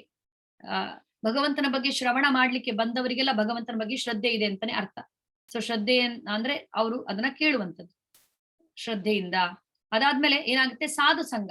ಸೊ ಭಕ್ತರ ಸಂಘದಲ್ಲಿ ಕುಳಿತುಕೊಂಡು ಕೇಳುವಂಥದ್ದು ಎರಡನೆಯದು. ಅದಾದ್ಮೇಲೆ ಭಜನಾ ಕ್ರಿಯೆ. ಒಬ್ಬನ ಉದ್ದೇಶ ಪ್ರಾಮಾಣಿಕವಾಗಿದ್ದರೆ ಅವನಿಗೆ ಅಂದ್ರೆ ದೀಕ್ಷೆಯನ್ನು ಕೂಡ ಕೊಡಲಾಗುತ್ತೆ. ಇದು ಭಜನಾ ಕ್ರಿಯೆ. ಸೊ ಭಗವಂತನ ನಾಮ ಜಪವನ್ನ ನಾವು ಪ್ರಾರಂಭಿಸಿದಾಗ ಅದು ಕೂಡ ಭಜನ ಕ್ರಿಯೆ ಆಗುತ್ತೆ. ಅದಾದ್ಮೇಲೆ ಅನರ್ಥ ನಿವೃತ್ತಿ. ಸೊ ಅನರ್ಥ ನಿವೃತ್ತಿ ಅಂದ್ರೆ ಯಾವ ತರ ಅಂದ್ರೆ ನಮ್ಮ ಸಿಕ್ಕಾಪಟ್ಟೆ ಅನರ್ಥಗಳಿದೆ ನಮ್ಮ ಜೀವನದಲ್ಲಿ. ಎಷ್ಟೆಷ್ಟೋ ಅನರ್ಥಗಳನ್ನ ನಾವು ಮಾಡ್ಕೊಂಡು ಬಂದಿದ್ವಿ. ಒಂದೊಂದಾಗಿ ನಿವೃತ್ತಿ ಆಗ್ತಾ ಹೋಗುತ್ತೆ. ನಮ್ಮ ಜೀವನದಲ್ಲಿರುವಂತ ಕೆಟ್ಟ ಒಂದು ಇದೆಲ್ಲ ತನ್ನಿಂತಾನೇ ಬಿಟ್ಟು ಹೋಗುತ್ತೆ ನಮ್ಗೆ. ಅದರಲ್ಲಿ ಅನಾಸಕ್ತಿ ಉಂಟಾಗುತ್ತೆ. ಈ ಭೌತಿಕ ವಿಷಯಗಳಲ್ಲಿ ಇಷ್ಟು ದಿವಸ ಎಷ್ಟೆಲ್ಲ ನಾನು ಟೈಮ್ನ ವೇಸ್ಟ್ ಮಾಡ್ತಾ ಇದ್ದೆ ಅನಾವಶ್ಯಕವಾದಂತ ವಿಷಯಗಳಲ್ಲಿ. ನಾನು ಅದಕ್ಕೆ ಅಗತ್ಯನೇ ಇರ್ಲಿಲ್ಲ ಜೀವನದಲ್ಲಿ ಅದೆಲ್ಲ. ಸೊ ಅದರ ಜೊತೆ ಎಲ್ಲ ಅಟ್ಯಾಚ್ಮೆಂಟ್ ಬೆಳೆಸ್ಕೊಂಡಿದೆ. ಒಂದೊಂದಾಗೆ ಡಿಟ್ಯಾಚ್ ಆಗ್ತಾ ಹೋಗುತ್ತೆ ಅನಾವಶ್ಯಕವಾದಂತ ಒಂದು ವಿಷಯಗಳು. ಇದು ಅನರ್ಥ ನಿವೃತ್ತಿ ಆಗ್ತಾ ಹೋಗುತ್ತೆ. ಸೊ ನಾವು ಭಜನ ಕ್ರಿಯೆಯಲ್ಲಿ ನಮ್ಮ ಭಜನ ಕ್ರಿಯೆ ಸರಿ ಇದ್ದಾಗ ಅನರ್ಥ ನಿವೃತ್ತಿ ಆಗುತ್ತೆ. ಸೊ ಆಗ ನಮ್ಗೆ ಗೊತ್ತಾಗುತ್ತೆ ನಾವು ಎಷ್ಟು ಭಕ್ತಿಯಲ್ಲಿ ಮುಂದುವರಿತಾ ಇದ್ದೀವಿ ಅಂತೇಳಿ. ಅನರ್ಥ ನಿವೃತ್ತಿ ಒಂದೊಂದಾಗಿ ಬಿಟ್ಟು ಹೋಗ್ತಾ ಇರುತ್ತೆ. ಅದಾದ್ಮೇಲೆ ನಿಷ್ಠ. ಸೊ ನಿಷ್ಠೆಯಿಂದ ನಾವು ಹೇಗೆ ಒಂದು ಭಗವಂತನ ನಾಮವನ್ನ ಜಪಿಸುವಂತದ್ದು ಮತ್ತೆ ಒಂದು ಭಕ್ತಿ ಜೀವನದಲ್ಲಿ ನಮ್ಮನ್ನ ನಾವು ಅಂದ್ರೆ ತೊಡಗಿಸಿಕೊಳ್ಳುವಂಥದ್ದು ಅಂತೇಳಿ ಇದು ನಿಷ್ಠ. ಅದಾದ್ಮೇಲೆ ರುಚಿ. ನಮ್ಗೆ ಟೇಸ್ಟ್ ಸಿಗುತ್ತೆ ಭಗವಂತನ ಬಗ್ಗೆ ಕೇಳುವುದಕ್ಕೆ, ಭಗವಂತನ ನಾಮ ಜಪವನ್ನ ಮಾಡೋದಕ್ಕೆ, ಭಕ್ತರ ಸಂಘವನ್ನ ಮಾಡೋದಕ್ಕೆ. ಸೊ ಭಗವಂತನ ಬಗ್ಗೆ ಕೇಳುವುದಕ್ಕೆ ನಾವು ರುಚಿಯನ್ನ ಬೆಳೆಸ್ಕೋಬೇಕು. ಕೃಷ್ಣ ಕಥೆಯನ್ನ ಕೇಳೋದ್ರ ಬಗ್ಗೆ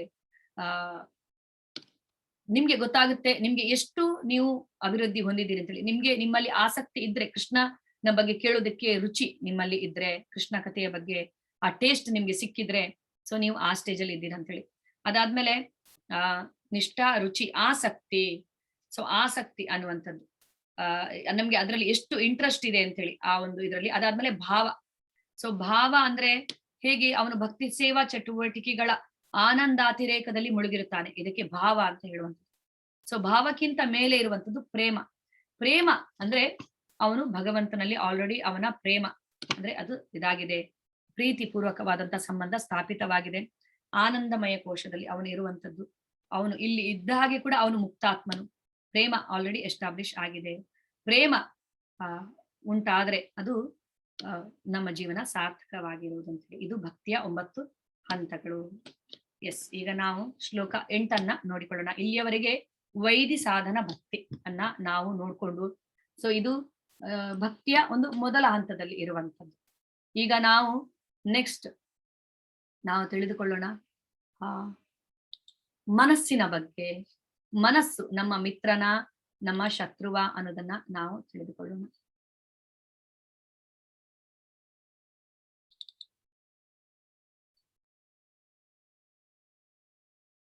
ಎಸ್, ಮನಸ್ಸಿನ ಬಗ್ಗೆ 6ನೇ ಅಧ್ಯಾಯದಲ್ಲಿ ನಾವೆಲ್ಲ ತಿಳ್ಕೊಂಡಿದೀವಿ ಅಲ್ವಾ?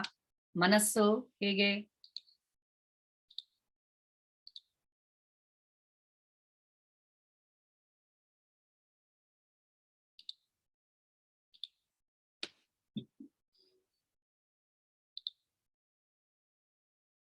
ಎಸ್ ಆಕ್ಚುಲಿ ಈ 11 ಶ್ಲೋಕಗಳ ಬಗ್ಗೆ ನಾನು ತುಂಬಾ ವಿಸ್ತಾರವಾಗಿ ನಾನು ನಿಮ್ಗೆ ಇಲ್ಲಿ ಹೇಳುದಿಲ್ಲ. ಯಾಕಂದ್ರೆ ಈಗ ಲೆವೆಲ್ 2 ಅಲ್ಲಿ ನೀವು ಇದನ್ನ ಕಲಿತೀರಾ. ಲೆವೆಲ್ 3 ಅಲ್ಲಿ ಇದನ್ನ ಇನ್ನೂ ನೀವು ಆಳವಾಗಿ ಇದರ ಬಗ್ಗೆ ಡೀಪ್ ಸ್ಟಡಿ ನಿಮ್ಗೆ ಇರುತ್ತೆ. ಮತ್ತೆ ಭಕ್ತಿಶಾಸ್ತ್ರಿ ಲೆವೆಲ್ 4. ಭಕ್ತಿಶಾಸ್ತ್ರಲ್ಲಂತೂ ಪ್ರತಿಯೊಂದು ಶ್ಲೋಕದ ಬಗ್ಗೆ ಪ್ರತಿಯೊಂದು ಇದನ್ನ ನೀವು ಅಂದ್ರೆ ಯಾವ ತರ ಒಂದು ವಿಶ್ಲೇಷಣಾತ್ಮಕವಾಗಿ ನಾವು ಯಾವ ತರ ಕಲಿತೀರಾ. ಆದ್ರಿಂದ ಲೆವೆಲ್ 2 ಅಲ್ಲಿ ತುಂಬಾ ಜಾಸ್ತಿ ಒಂದು ಹೇಳುದು ಬೇಡ ಅಂತ ಪ್ರಭುಜಿ ಹೇಳಿದ್ದಾರೆ. ಎಷ್ಟು ಬೇಕೋ ಅಷ್ಟನ್ನ ಹೇಳಿದ್ವಿ. ಆದ್ರಿಂದ ನಾನು ಬೇಗ ಬೇಗ ಅದನ್ನ ಒಂದು ಮಾಡ್ಕೊಂಡು ಹೋಗ್ತಾ ಇದ್ದೀನಿ. ಇವತ್ತಿನ ಕ್ಲಾಸ್ ಸ್ವಲ್ಪ ಓಕೆ, ಬಟ್ ನಿನ್ನೆ 3 ಶ್ಲೋಕವನ್ನ ಕವರ್ ಮಾಡಿದ್ದು ನನ್ಗೆ ಅಷ್ಟೊಂದು ಸ್ಯಾಟಿಸ್ಫ್ಯಾಕ್ಷನ್ ಸಿಗ್ಲಿಲ್ಲ ನಿನ್ನೆದು ಕ್ಲಾಸ್ ಅಲ್ಲಿ. ಯಾಕೆಂದ್ರೆ ಸ್ವಲ್ಪ ಬೇಗ ಬೇಗ ನಾನು ಮುಗಿಸಿದ್ನೇನೋ ಅಂತ ಅನಿಸ್ತಾ ಇತ್ತು ನನ್ಗೆ. ಇವತ್ತಾದ್ರೆ 2 ಶ್ಲೋಕ, ಅದರಿಂದ ಸ್ವಲ್ಪ ಟೈಮ್ ತೆಗೆದುಕೊಂಡು ನಾನು ಅದನ್ನ ಹೇಳ್ತಾ ಇದ್ದೀನಿ. ಸೊ ಈಗ ಟೆಕ್ಸ್ಟ್ 6 ಭಕ್ತರ ಸಂಘವನ್ನ ಮಾಡುವಂಥದ್ದು. ಶ್ಲೋಕ 7 ನಾವು ಭಗವಂತನ ಪವಿತ್ರ ನಾಮವನ್ನ ಜಪಿಸುವಂಥದ್ದು. ಶ್ಲೋಕ 8 ಏನನ್ನ ಹೇಳುತ್ತದೆ ಅಂತ ಹೇಳಿ ನಾವು ನೋಡೋಣ. ರಾಗಾನುಗ ಸಾಧನ ಭಕ್ತಿಯ ಬಗ್ಗೆ ಇಲ್ಲಿ ಹೇಳಲಾಗಿದೆ. ಈ ಶ್ಲೋಕದಲ್ಲಿ ರೂಪ ಗೋಸ್ವಾಮಿಯವರು, ಶ್ರೀಲ ರೂಪ ಗೋಸ್ವಾಮಿಯವರು ನಮ್ಗೆ ಹೇಗೆ ಅಂದ್ರೆ ಎಸೆನ್ಸ್ ಆಫ್ ಆಲ್ ಅಡ್ವೈಸ್, ಇದು ಎಲ್ಲ ಒಂದು ಸಲಹೆಗಳ ಒಂದು ಸಾರದ ತರ ನಮ್ಮ ಮನಸ್ಸನ್ನ ಭಗವಂತನಲ್ಲಿ ಹೇಗೆ ನಿಲ್ಲಿಸುವಂಥದ್ದು, ಯಾವುದೇ ಒಂದು ಡಿವಿಯೇಷನ್ ಇಲ್ಲದೆ ಅನನ್ಯ ಭಕ್ತಿಯನ್ನ ಹೇಗೆ ಮಾಡುವಂಥದ್ದು, constantly hearing and chanting about him and remembering this past times, ಭಗವಂತನ ಬಗ್ಗೆ ಸತತವಾಗಿ ಕೇಳುವುದು, ಶ್ರವಣ ಮತ್ತು ಕೀರ್ತನೆಯನ್ನ ಮಾಡುವುದರ ಮೂಲಕ ಭಗವಂತನನ್ನ ನಾವು ಹೇಗೆ ಸ್ಮರಿಸುವಂಥದ್ದು ಅನ್ನೋದ್ರ ಬಗ್ಗೆ ಇಲ್ಲಿ ಅವರು ನಮ್ಗೆ ಹೇಳುತ್ತಾರೆ. ತನ್ನಾಮ ರೂಪ ಚರಿತಾದಿ ಸುಕೀರ್ತನಾನು ಸ್ಮೃತ್ಯೋ ಕ್ರಮೇಣ ರಸನಾಮನಸಿ ನಿಯೋಜ್ಯ ತಿಷ್ಟನ್ ವ್ರಜೇ ತದನುರಾಗಿ ಜನಾನುಗಾಮಿ ಕಾಲಂ ನಯೇಧಕಿಲ ಮಿತ್ಯುಪದೇಶ ಸಾರಂ. ಎಸ್, ಯಾರು ಹೇಳ್ತೀರಿ? ಹರೇ ಕೃಷ್ಣ. ಯಾರಾದ್ರೂ ಇಷ್ಟ ಇದ್ದವರು ಹ್ಯಾಂಡ್ ರೈಸ್ ಮಾಡಿ ಅವ್ರನ್ನ ಅನ್ಮ್ಯೂಟ್ ಮಾಡಿ ನನ್ ಜೊತೆ ರಿಪೀಟ್ ಮಾಡಿ, ಆ ಮೂಲಕ ಬೇರೆಯವ್ರು ಕೂಡ ರಿಪೀಟ್ ಮಾಡಿದಾಗ ಆಗುತ್ತೆ. ಹರೇ ಕೃಷ್ಣ. ತನ್ನಾಮ ರೂಪ ಚರಿತಾದಿ ಸುಕೀರ್ತನಾನು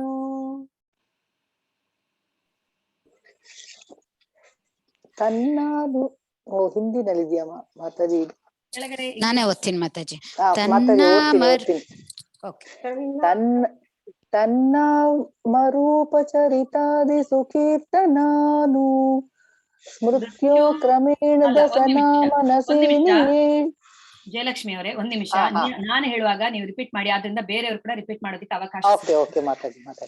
ತನ್ನಾಮರೂಪ ಚರಿತಾದಿ ಸುಕೀರ್ತನಾನು ತನ್ನಾಮರೂಪಚರಿತಾದಿ ಸುಕೀರ್ತನಾನು ಮೃತ್ಯೋ ಕ್ರಮೇಣ ರಸನಾಮನಸಿ ನಿಯೋಜ್ಯ ಸ್ಮೃತ್ಯೋ ಕ್ರಮೇಣ ರಸನಾಮನಸಿ ನಿಯೋಜ್ಯ ತಿಷ್ಟನ್ ವ್ರಜೇ ತದನುರಾಗಿ ಜನಾನುಗಾಮಿ ತಿಷ್ಟನ್ ವ್ರಜೇ ತದನುರಾಗಿ ಜನಾನುಗಾಮಿ ಕಾಲಂ ನಯೇಧಕಿಲ ಮಿತ್ಯುಪದೇಶ ಸಾರಂ. ಕಾಲಂ ನಯೇದಖಿಲ ಮಿತ್ಯೋಪದೇಶ ಸಾರಂ. ಹರೇ ಕೃಷ್ಣ. ಹರೇ ಕೃಷ್ಣ.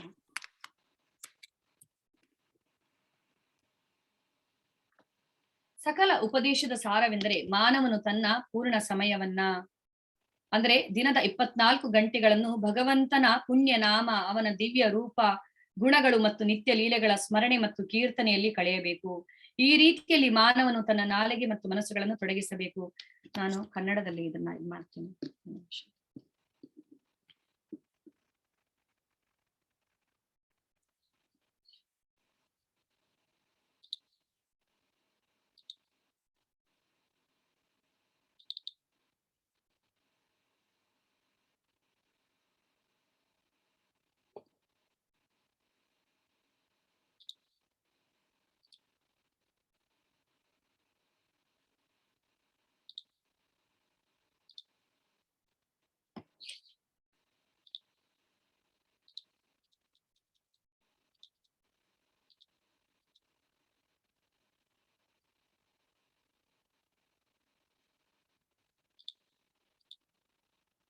ಎಸ್.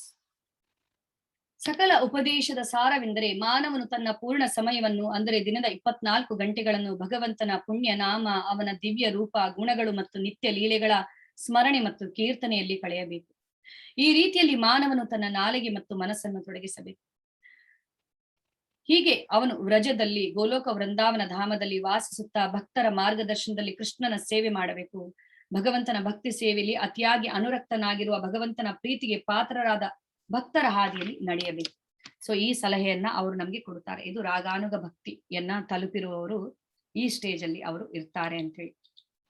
ಸೊ ಹೇಗೆ ಹಿಂದಿನ ಎಲ್ಲಾ ಸೂಚನೆಗಳ ಹಿಂದಿನ ಉದ್ದೇಶ ಏನು, ನಮ್ಗೆ ಈಗಾಗಲೇ ಕೊಟ್ಟಿರುವಂತದ್ದು ಮನಸ್ಸನ್ನ ಯಾಕೆ ನಾವು ನಿಯಂತ್ರಣದಲ್ಲಿ ಇಡಬೇಕು, ಮನಸ್ಸನ್ನ ಹೇಗೆ ನಿಯಂತ್ರಿಸುವಂತದ್ದು, ಸೊ ಶ್ರವಣದ ಪರಿಪೂರ್ಣತೆಯ ಹಂತದವರೆಗೆ ನಾವು ಹೇಗೆ ಹೋಗುವಂಥದ್ದು, ರಾಗಾನುಗ ಭಕ್ತಿ ಮಾರ್ಗವನ್ನ ನಾವು ಹೇಗೆ ಪಡೆಯುವಂಥದ್ದು ಅಂತ ಹೇಳಿ.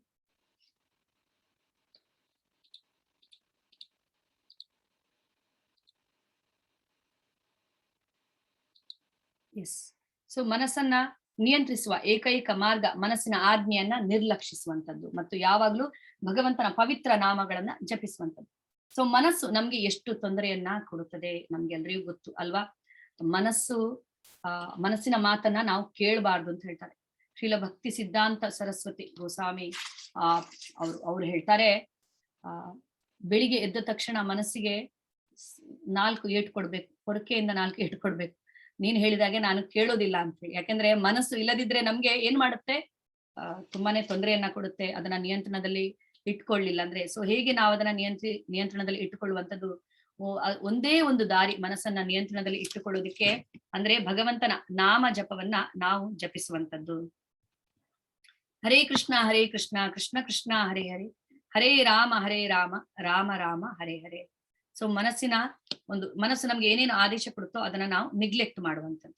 ಸೊ ಮನಸ್ಸು ಮಿತ್ರನೋ ಅಥವಾ ನಮ್ಮ ಶತ್ರುವೋ, ಇದು 6ನೇ ಅಧ್ಯಾಯದಲ್ಲಿ ನಾವ್ ಇದನ್ನ ನೋಡ್ತೀವಿ. ಮನಸ್ಸು ಹೇಗೆ ಮನಸ್ಸನ್ನ ನಿಯಂತ್ರಣದಲ್ಲಿ ಇಟ್ಕೊಂಡ್ರೆ ಮನಸ್ಸು ನಮ್ಮ ಮಿತ್ರನಾಗುತ್ತದೆ ಅಂತ ಭಗವಂತ ಹೇಳ್ತಾರೆ. ಅದೇ ನಿಯಂತ್ರಣದಲ್ಲಿ ಇಟ್ಟುಕೊಳ್ಳಿಲ್ಲ ಅಂದ್ರೆ ಮನಸ್ಸು ಹೇಗೆ ನಮ್ಮ ಶತ್ರು ಆಗುತ್ತೆ ಅಂತ ಭಗವಂತ ಹೇಳ್ತಾರೆ. ಹೇಗೆ ಮನಸ್ಸನ್ನ ನಿಯಂತ್ರಣದಲ್ಲಿ ಇಟ್ಟುಕೊಳ್ಳುವಂಥದ್ದು, ಸೊ ಮನಸ್ಸಿನ ಸ್ವಭಾವ ಏನು, ಮನಸ್ಸು ಸ್ವೀಕಾರ ಮತ್ತು ತಿರಸ್ಕಾರ. ಮನಸ್ಸು ಯಾವಾಗ್ಲೂ ಸ್ವೀಕಾರ ಮತ್ತು ತಿರಸ್ಕಾರದ ಬಗ್ಗೆ ಅದು ಯೋಚಿಸ್ತಾ ಇರುತ್ತೆ. ನನ್ಗೆ ಇದು ಬೇಕು, ನನ್ಗೆ ಇದು ಬೇಡ, ಇದು ಬೇಕು, ಇದು ಬೇಡ. ಈ ತರ ಮನಸ್ಸು ಯಾವಾಗ್ಲೂ ಭೋಗ ಮತ್ತು ತ್ಯಾಗದ ಬಗ್ಗೆ ಒಂದ ಭೂತದಲ್ಲಿ ಇರುತ್ತೆ ಮನಸ್ಸು. ಭೂತಕಾಲದ ಅನುಭವಗಳು ಏನೇನು ಅಂದ್ರೆ ಏನೇನು ಆಗಿದೆಯೋ ನಮ್ಮ ಇದರಲ್ಲಿ ಹಿಂದಿನ ಜೀವನದ ಅನುಭವಗಳು ಅದರಲ್ಲಿರುತ್ತೆ ಮನಸ್ಸು. ಮತ್ತೆ ಇಚ್ಛೆ ಈಡೇರಿಸ್ಲಿಕ್ಕೆ ಆಗದಿರುವಂತ ಇಚ್ಛೆಗಳ ಸ್ಟೋರ್ ಹೌಸ್ ಆಗಿರುತ್ತೆ. ಅಥವಾ ಭವಿಷ್ಯದ ಕನಸುಗಳ ಬಗ್ಗೆ ಮನಸ್ಸು ಯೋಚನೆ ಮಾಡ್ತಾ ಇರುತ್ತೆ. ಅದು ವರ್ತಮಾನದಲ್ಲಿ ಇರುವುದು ಕಡಿಮೆ ಅಂತಾನೆ ಹೇಳ್ಬೋದು ನಾವು. ಒಂದು ವಿಷಯದಿಂದ ಒಂದು ವಿಷಯಕ್ಕೆ, ಒಂದು ಇಚ್ಛೆಯಿಂದ ಇನ್ನೊಂದು ಇಚ್ಛೆಗೆ, ಒಂದು ಅಂದ್ರೆ ಕಡೆಯಿಂದ ಇನ್ನೊಂದು ಕಡೆಗೆ, ಹೀಗೆ ಮನಸ್ಸು ಹೋಗ್ತಾ ಇರುತ್ತೆ. ಈಗ ಮನಸ್ಸು ಮತ್ತೆ ಚಿತ್ತ ಇದಕ್ಕೆ ಇರುವಂತ ವ್ಯತ್ಯಾಸ ಏನು? ಮನಸ್ಸು ಅಂದ್ರೆ ರಿಯಾಕ್ಟಿವ್ ಮೈಂಡ್, ಚಿತ್ತ ಅಂದ್ರೆ ರಿಫ್ಲೆಕ್ಟಿವ್ ಮೈಂಡ್. ಮನಸ್ಸು ರಿಯಾಕ್ಟಿವ್ ಮೈಂಡ್, ನಾವು ಯಾವುದೇ ಒಂದು ವಿಷಯಕ್ಕೆ ಯಾವ ತರ ಒಂದು ರಿಯಾಕ್ಷನ್ ಅನ್ನ ನಾವು ಕೊಡ್ತೇವೆ. ಆದ್ರಿಂದ ಅದು ಒಂದು ಮನಸ್ಸು ಒಂದು ವಿಷಯವನ್ನ ಯೋಚನೆ ಮಾಡುವಂಥದ್ದು, ಅದರ ಬಗ್ಗೆ ಒಂದು ಅಂದ್ರೆ ನಮ್ಮ ಮನಸ್ಸನ್ನ ನಿಲ್ಲಿಸುವಂಥದ್ದು, ಇದೆಲ್ಲ ಒಂದು ರಿಯಾಕ್ಟಿವ್ ಮೈಂಡ್. ಒಂದು ವಿಷಯವನ್ನ ಸತತವಾಗಿ ನಾವು ರಿಪಿಟೇಟಿವ್ಲಿ ನಾವು ಅದನ್ನ ಮಾಡಿದಾಗ ಏನಾಗುತ್ತೆ, ಅದು ನಮ್ಮ ಚಿತ್ತ ಅಂದ್ರೆ ಸುಪ್ತ ಮನಸ್ಸು, ಅದರಲ್ಲಿ ಅದು ಶಾಶ್ವತವಾಗಿ ಹೋಗಿ ನಿಲ್ಲುತ್ತೆ. ಅದು ಸುಪ್ತ ಮನಸ್ಸಿನಲ್ಲಿ ಹೋಗಿ ನಿಂತಾಗ ಏನಾಗುತ್ತೆ, ನಾವು ಆ ವಿಷಯಕ್ಕೆ ಎಡಿಕ್ಟ್ ಆಗೋಗ್ತೇವೆ. ಆದ್ರಿಂದ ಯಾವ ತರ ನಾವು ನಮ್ಮ ಮನಸ್ಸನ್ನ ನಿಯಂತ್ರಿಸ್ಬೇಕು, ಹೇಗೆ ನಾವು ಮನಸ್ಸನ್ನ ಅಂದ್ರೆ ಒಂದು ನಿಯಂತ್ರಣದಲ್ಲಿ ಇಡ್ಬೇಕು ಅನ್ನೋದನ್ನ ನಾವು ತಿಳಿದುಕೊಳ್ಬೇಕು. ಇಲ್ಲದಿದ್ರೆ ಏನಾಗುತ್ತೆ, ಮನಸ್ಸು ನಮ್ಗೆ ತೊಂದರೆಯನ್ನ ಕೊಡೋದಕ್ಕೆ ಪ್ರಾರಂಭ ಮಾಡುತ್ತೆ. ಮನಸ್ಸು ತೊಂದರೆಯನ್ನ ಕೊಟ್ಟಾಗ ಮನಸ್ಸು ಅಂದ್ರೆ ನಮ್ಗೆ ಸ್ಟ್ರೆಸ್, ಒತ್ತಡಕ್ಕೆ ನಾವು ಸಿಲುಕ್ತೇವೆ, ಡಿಪ್ರೆಷನ್ಗೆ ಒಳಗಾಗುವಂಥದ್ದು, ಈ ತರದ್ದೆಲ್ಲ ಒಂದು ಇದಕ್ಕೆ ಕಾರಣವಾಗುತ್ತದೆ ಮನಸ್ಸು. ಈಗ ಚಿಕ್ಕ ಮಕ್ಕಳು, ಚಿಕ್ಕ ಮಗು, ಒಂದು 3 ವರ್ಷದ ಮಗು, ಅದನ್ನ ಈಗ ಎಲ್ಲಾದ್ರೂ ಕರ್ಕೊಂಡು ಹೋಗ್ತಾ ಇರುವಾಗ ಅದಕ್ಕೆ ಎಲ್ಲವೂ ಬೇಕು, ನೋಡಿದ್ದೆಲ್ಲವೂ ಬೇಕು ಅಲ್ವಾ. ಯಾವ್ದು ಕೂಡ ಬೇಡ ಅಂತ ಹೇಳಿದಿಲ್ಲ ಮಗು. ಅದು ಬೇಕು, ಇದು ಬೇಕು, ಇದು ಬೇಕು, ಅದು ಬೇಕು, ಎಲ್ಲವನ್ನ ಅದು ತೋರಿಸ್ತಾ ಇರುತ್ತೆ. ಸೊ ತಾಯಿ ಆದವಳು ಅದನ್ನ ಜಸ್ಟ್ ನಿಗ್ಲೆಕ್ಟ್ ಮಾಡ್ತಾಳೆ, ಮಗುನ ಎಳ್ಕೊಂಡು ಹೋಗ್ತಾ ಇರ್ತಾಳೆ. ಸೊ ಹಾಗೆ ಮನಸ್ಸನ್ನ ನಾವು ಕೂಡ ನಿಯಂತ್ರಣದಲ್ಲಿ ಇಟ್ಕೊಳ್ಬೇಕು. ಭಗವಂತ ಹೇಳ್ತಾರೆ, ಯಥೋ ಯಥೋ ನಿಶ್ಚಲತಿ ಮನಶ್ಚಂಚಲಂ ಅಸ್ಥಿರಂ ತಥೋ ತಥೋ ನಿಯಮೇತ ಇದ್ ಆತ್ಮನೇವ ವಶಂ ನಯೇತ್. ಮನಸ್ಸು ಎಲ್ಲೆಲ್ಲೇ ಅಲೆದಾಡಲಿ ಅದನ್ನ ಮತ್ತೆ ವಾಪಸ್ ತಗೊಂಡ್ ಬಂದು ಆತ್ಮದ ವಶಕ್ಕೆ ಅದನ್ನ ಒಳಪಡಿಸ್ಬೇಕು. ಸೊ ಆತ್ಮದ ವಶಕ್ಕೆ ಒಳಪಡಿಸಿದಾಗ ಏನಾಗುತ್ತೆ, ಸೊ ಆತ್ಮ ಬುದ್ಧಿಗೆ ಅದು ಸರಿಯಾದ ಒಂದು ನಿರ್ದೇಶನವನ್ನ ಕೊಡುತ್ತೆ. ಬುದ್ಧಿ ಮನಸ್ಸನ್ನ ನಿಯಂತ್ರಣದಲ್ಲಿ ಇಟ್ಟುಕೊಳ್ಳುತ್ತದೆ. ಮನಸ್ಸು ನಿಯಂತ್ರಣದಲ್ಲಿದ್ರೆ ಇಂದ್ರಿಯಗಳು ನಮ್ಗೆ ತೊಂದರೆಯನ್ನ ಕೊಡಲಾರವು.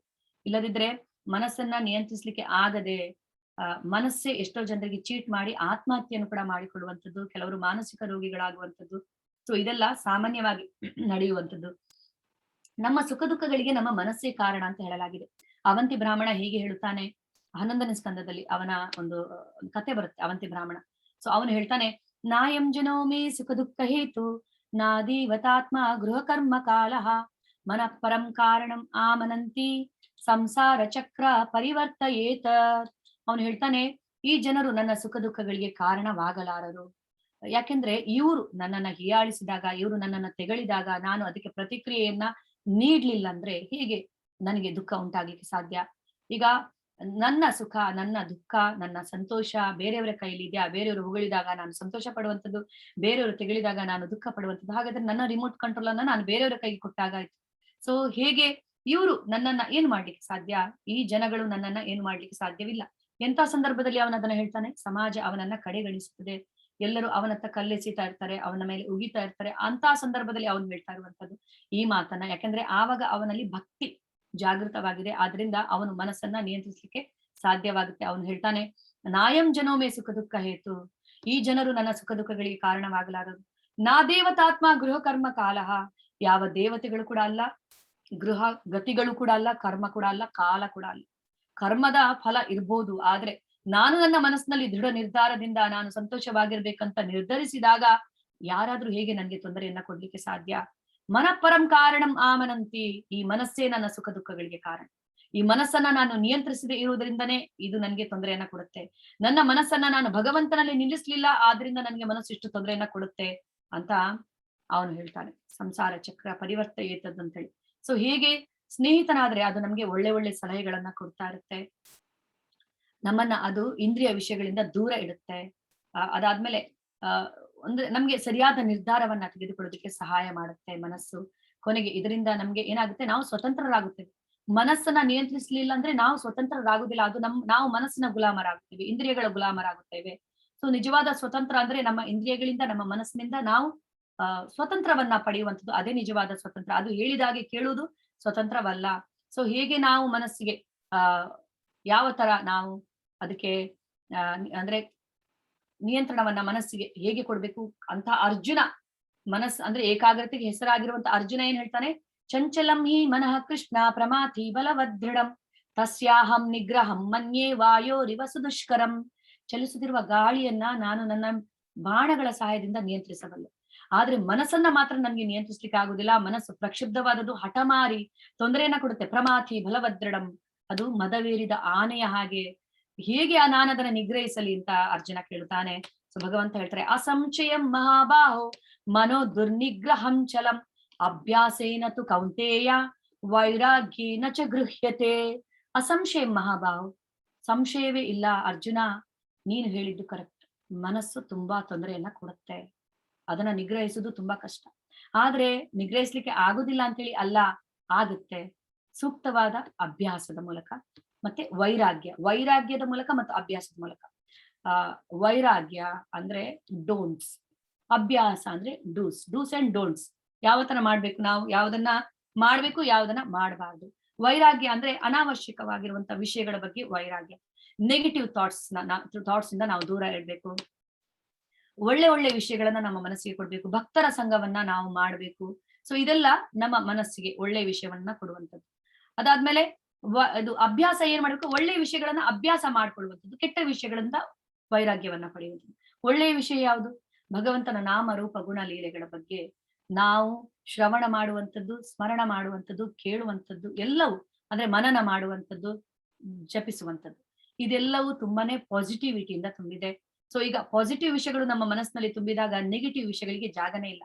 ಸೊ ನಾವು ನೆಗೆಟಿವ್ ವಿಷಯಗಳಿಂದ ತುಂಬಿಸಿಕೊಂಡು ನಮ್ಮ ಮನಸ್ಸನ್ನ ಡಸ್ಟ್ಬಿನ್ ತರ ಮಾಡಿದ್ರೆ ಪಾಸಿಟಿವ್ ವಿಷಯಗಳಿಗೆ ಜಾಗ ಇರೋದಿಲ್ಲ. ಆದ್ರಿಂದ ಒಳ್ಳೆ ವಿಷಯಗಳಿಂದ ನಮ್ಮ ಮನಸ್ಸನ್ನ ನಾವು ತುಂಬಿದಾಗ ಅದು ನಮ್ಗೆ ತೊಂದರೆಯನ್ನ ಕೊಡುವುದಿಲ್ಲ. ಸೊ ಕೃಷ್ಣನ ಬಗ್ಗೆ ಯೋಚಿಸಲು ಮನಸ್ಸಿಗೆ ನಾವು ತರಬೇತಿಯನ್ನ ನೀಡಬೇಕು. ಯಾವಾಗ್ಲೂ ಕೃಷ್ಣನ ಸ್ಮರಣೆಯನ್ನ ಮಾಡ್ಬೇಕು. ಸತತಂ ಕೀರ್ತಯಂತೋ ಮಾಂ ಅಂತ ಭಗವಂತ ಹೇಳ್ತಾರೆ. ಯಾಕೆ ಸತತಂ ಕೀರ್ತಯಂತೋ ಮಾಂ? ಮೃತ್ಯು ಯಾವುದೇ ಸಂದರ್ಭದಲ್ಲೂ ಬರಬಹುದು. ಸೊ ಸಾಯುವಾಗ ಭಗವಂತನ ನಾಮವನ್ನ ಜಪಿಸಿದು ಅಂದ್ರೆ ನಾವು ಈ ನಮ್ಮ ಜೀವನ ಎಂಬ ಪರೀಕ್ಷೆಯಲ್ಲಿ ನಾವು ಉತ್ತೀರ್ಣ ಹೊಂದಿದಾಗೆ. ಜೀವನವೇ ಟ್ರೈನಿಂಗ್ ಪೀರಿಯಡ್, ಮೃತ್ಯು ಪರೀಕ್ಷೆ. ಲೈಫ್ ಇಸ್ ಅನ್ ಎಕ್ಸಾಮಿನೇಷನ್, ಅಲ್ಲ life is a preparation and death is an examination ಅಂತ ಹೇಳ್ತಾರೆ. ಈ ಜೀವನ ಇದು ಟ್ರೈನಿಂಗ್, ತರಬೇತಿ ಇದ್ದಾಗೆ, ಮೃತ್ಯು ಪರೀಕ್ಷೆ ಇದ್ದಾಗೆ. ಮರಣ ಸಮಯದಲ್ಲಿ ನಾವು ಭಗವಂತನನ್ನ ಸ್ಮರಿಸಿದ್ರೆ ನಮ್ಮ ಜೀವನ ಸಾರ್ಥಕವಾಯಿತು. ಎಕ್ಸಾಮ್ ಅಲ್ಲಿ ನಾವು ಉತ್ತೀರ್ಣರಾದು. ಈಗ ವರ್ಷ ಪೂರ್ತಿ ಅಭ್ಯಾಸ ಮಾಡಿರುವಂತ ವಿದ್ಯಾರ್ಥಿ ಹೇಗೆ ಕೊನೆಗೆ ಪರೀಕ್ಷೆಯಲ್ಲಿ ಉತ್ತಮ ಅಂಕಗಳನ್ನ ಪಡೆಯುತ್ತಾಳೆ, ಅದೇ ತರ ಅಭ್ಯಾಸ, practice makes man perfect. So ಹಾಡಿ ಹಾಡಿ ರಾಗ ಅಂತ ಹೇಳ್ತಾರೆ. ಏನೇ ಆಗ್ಲಿ ನಾವು ಪ್ರಾಕ್ಟೀಸ್ ಮಾಡ್ಲೇಬೇಕು ಅಲ್ವಾ, ಯಾವುದೇ ಒಂದು ವಿಷಯ. ಈಗ ಎಷ್ಟೇ ಸಂಗೀತದಲ್ಲಿ ಎಷ್ಟೇ ಒಂದು ಅವರು ಪರಿಣತಿಯನ್ನ ಪಡೆದಲ್ಲಿ, ಬಟ್ ಅವ್ರು ಪ್ರಾಕ್ಟೀಸ್ ಮಾಡ್ಲಿಲ್ಲ ಅಂದ್ರೆ, ಅಭ್ಯಾಸ ತಪ್ಪಿ ಹೋದ್ರೆ ಅವರಿಗೆ ಹಾಡೋದಿಕ್ಕಾಗಲ್ಲ. ಎಲ್ಲವೂ ಅಭ್ಯಾಸ ಬೇಕು. ಭಗವಂತನ ನಾಮ ಜಪವನ್ನ ಮಾಡೋದನ್ನ ಕೂಡ ನಾವು ಹೇಗೆ ಅಭ್ಯಾಸ ಮಾಡ್ಬೇಕು ಅನ್ನೋದನ್ನ ನಾವು ಅರ್ಥ ಮಾಡ್ಕೊಳ್ಬೇಕು. ಅದಾದ್ಮೇಲೆ ಭಗವಂತ ಏನ್ ಹೇಳ್ತಾರೆ, ಮನಸ್ಸಿನ ಇದು ಬಂಧುರಾತ್ಮಾತ್ಮನಸ್ತಸ್ಯ ಏನಾತ್ಮೈವಾತ್ಮನಾಜಿತಃ ಅನಾತ್ಮನಸ್ತು ಶತ್ರುತ್ವೇ ವರ್ತೇತಾತ್ಮೈವ ಶತ್ರುವತ್. ಮನಸ್ಸನ್ನು ಗೆದ್ದವನಿಗೆ ಮನಸ್ಸೇ ಆತ್ಮೀಯ ಗೆಳೆಯ, ಆದ್ರೆ ಹಾಗೆ ಮಾಡಲು ವಿಫಲನಾದವನಿಗೆ ಅವನ ಮನಸ್ಸೇ ದೊಡ್ಡ ಶತ್ರುವಾಗುತ್ತದೆ ಅಂತ ಹೇಳ್ತಾರೆ ಭಗವಂತ. ಸೊ ಗೆದ್ರೆ ಗೆಳೆಯ, ನಾವು ಗೆಲ್ಲಿಲ್ಲ ಅಂದ್ರೆ ಅದು ಶತ್ರುವಾಗುತ್ತದೆ. ಶತ್ರುವಾದ್ರೆ ಏನಾಗುತ್ತೆ, ಅದು ನಿನಗೆ ಎಲ್ಲಾ ಒಂದು ಕೆಟ್ಟ ಕೆಟ್ಟ ಯೋಚನೆಗಳನ್ನ ತಂದುಕೊಡುತ್ತೆ. ಕಾಮ, ಕ್ರೋಧ, ಲೋಭ, ಮದ, ಮಾತ್ಸರ್ಯ ಈ ತರದ ಇಚ್ಛೆಗಳನ್ನ ನಿನ್ನ ಮನಸ್ಸಿನಲ್ಲಿ ಅದು ತರುತ್ತೆ. ಸೊ ಇದರಿಂದ ನಿನ್ನ ಪತನವಾಗುತ್ತೆ ಅಂತ ಹೇಳಿ. ಆದ್ರಿಂದ ಭಗವಂತ ಏನ್ ಹೇಳ್ತಾರೆ, ಮನ್ಮನಾಭವ ಮದ್ಭಕ್ತು. ನಿನ್ನ ಮನಸ್ಸನ್ನ ನೀನು ನನ್ನಲ್ಲಿ ನಿಲ್ಲಿಸು, ನನ್ನ ಬಗ್ಗೆ ಚಿಂತನೆ ಮಾಡು. ಮಯ್ಯಾವೇಶ ಮನ ಏವ, ನನ್ನಲ್ಲಿ ನಿನ್ನ ಮನಸ್ಸನ್ನ ನಿಲ್ಲಿಸು, ನಿನ್ನ ಬುದ್ಧಿಯನ್ನ ನನ್ನಲ್ಲಿ ತೊಡಗಿಸು. ಇದೊಂದೇ ನಮ್ಗೆ ಸುಲಭವಾದ ಮಾರ್ಗ, ಬೇರೆ ಯಾವ ಮಾರ್ಗ ಇಲ್ಲ ನಮ್ಮ ಮನಸ್ಸಿನ ನಿಯಂತ್ರಣಕ್ಕೆ. ಮಂತ್ರ, ಮನ್ ಅಂದ್ರೆ ಏನು? ಮನ್ ಅಂದ್ರೆ ಮನಸ್ಸು, ತ್ರ ಅಂದ್ರೆ ಅದನ್ನ ಮುಕ್ತವನ್ನಾಗಿಸುವಂಥದ್ದು ಮಂತ್ರ. ಹರೇ ಕೃಷ್ಣ ಮಹಾಮಂತ್ರ. ಸೊ ಮನಸ್ಸಿಗೆ ಏಕೆ ತರಬೇತಿಯನ್ನ ನೀಡಬೇಕು? ಶುಕದೇವ ಗೋಸ್ವಾಮಿಗಳು ಹೀಗೆ ಹೇಳುತ್ತಾರೆ. ಸೊ ಈಗ ಮನಸ್ಸು ಯಾವ ತರ ಅಂದ್ರೆ, ಈಗ ಬೇಟೆಗಾರ ಪ್ರಾಣಿಯನ್ನ ಅವನು ಬೇಟೆಯಾಡಿ ಪ್ರಾಣಿಯನ್ನ ಅವನು ಸೆರೆ ಹಿಡಿತಾನೆ. ಆದ್ರೆ ಆ ಸೆರೆ ಹಿಡಿದ ಪ್ರಾಣಿಯನ್ನ ಅವನು ನಂಬುವುದಿಲ್ಲ. ಅವನು ಅಲ್ಲಿ ಇಟ್ಟಿರ್ತಾನೆ, ಅದನ್ನ ಒಂದು ಬಲೆಯಲ್ಲಿ ಹಾಕಿ ಇಟ್ಟಿರ್ತಾನೆ, ಅದನ್ನ ನಂಬುದಿಲ್ಲ. ಯಾಕಂದ್ರೆ ಅದು ಬಿಟ್ಟು ಓಡಿ ಹೋಗ್ಬೋದು ಮತ್ತೆ ಅಂತ ಹೇಳಿ ಅಲ್ವಾ, ನಂಬಿಕೆ ಇಟ್ಟುಕೊಳ್ಳುದಿಲ್ಲ. ಯಾಕಂದ್ರೆ ಅವನಿಗೆ ಗೊತ್ತು ಅದನ್ನ ಎಷ್ಟು ಕಷ್ಟದಿಂದ ಹಿಡಿದಿದ್ದಾನೆ, ಮತ್ತೆ ತನ್ನ ಬುದ್ಧಿ ಯಾವ ತರ ಅಂತ ಗೊತ್ತು. ಪ್ರಾಣಿಗಳು ಕೂಡ ಅದೇ ತರ ಅದು ಬಿಟ್ಟು ಹೋಗ್ಬೋದು ಅಂತ ಅವನಿಗೆ ಗೊತ್ತಿರುತ್ತೆ.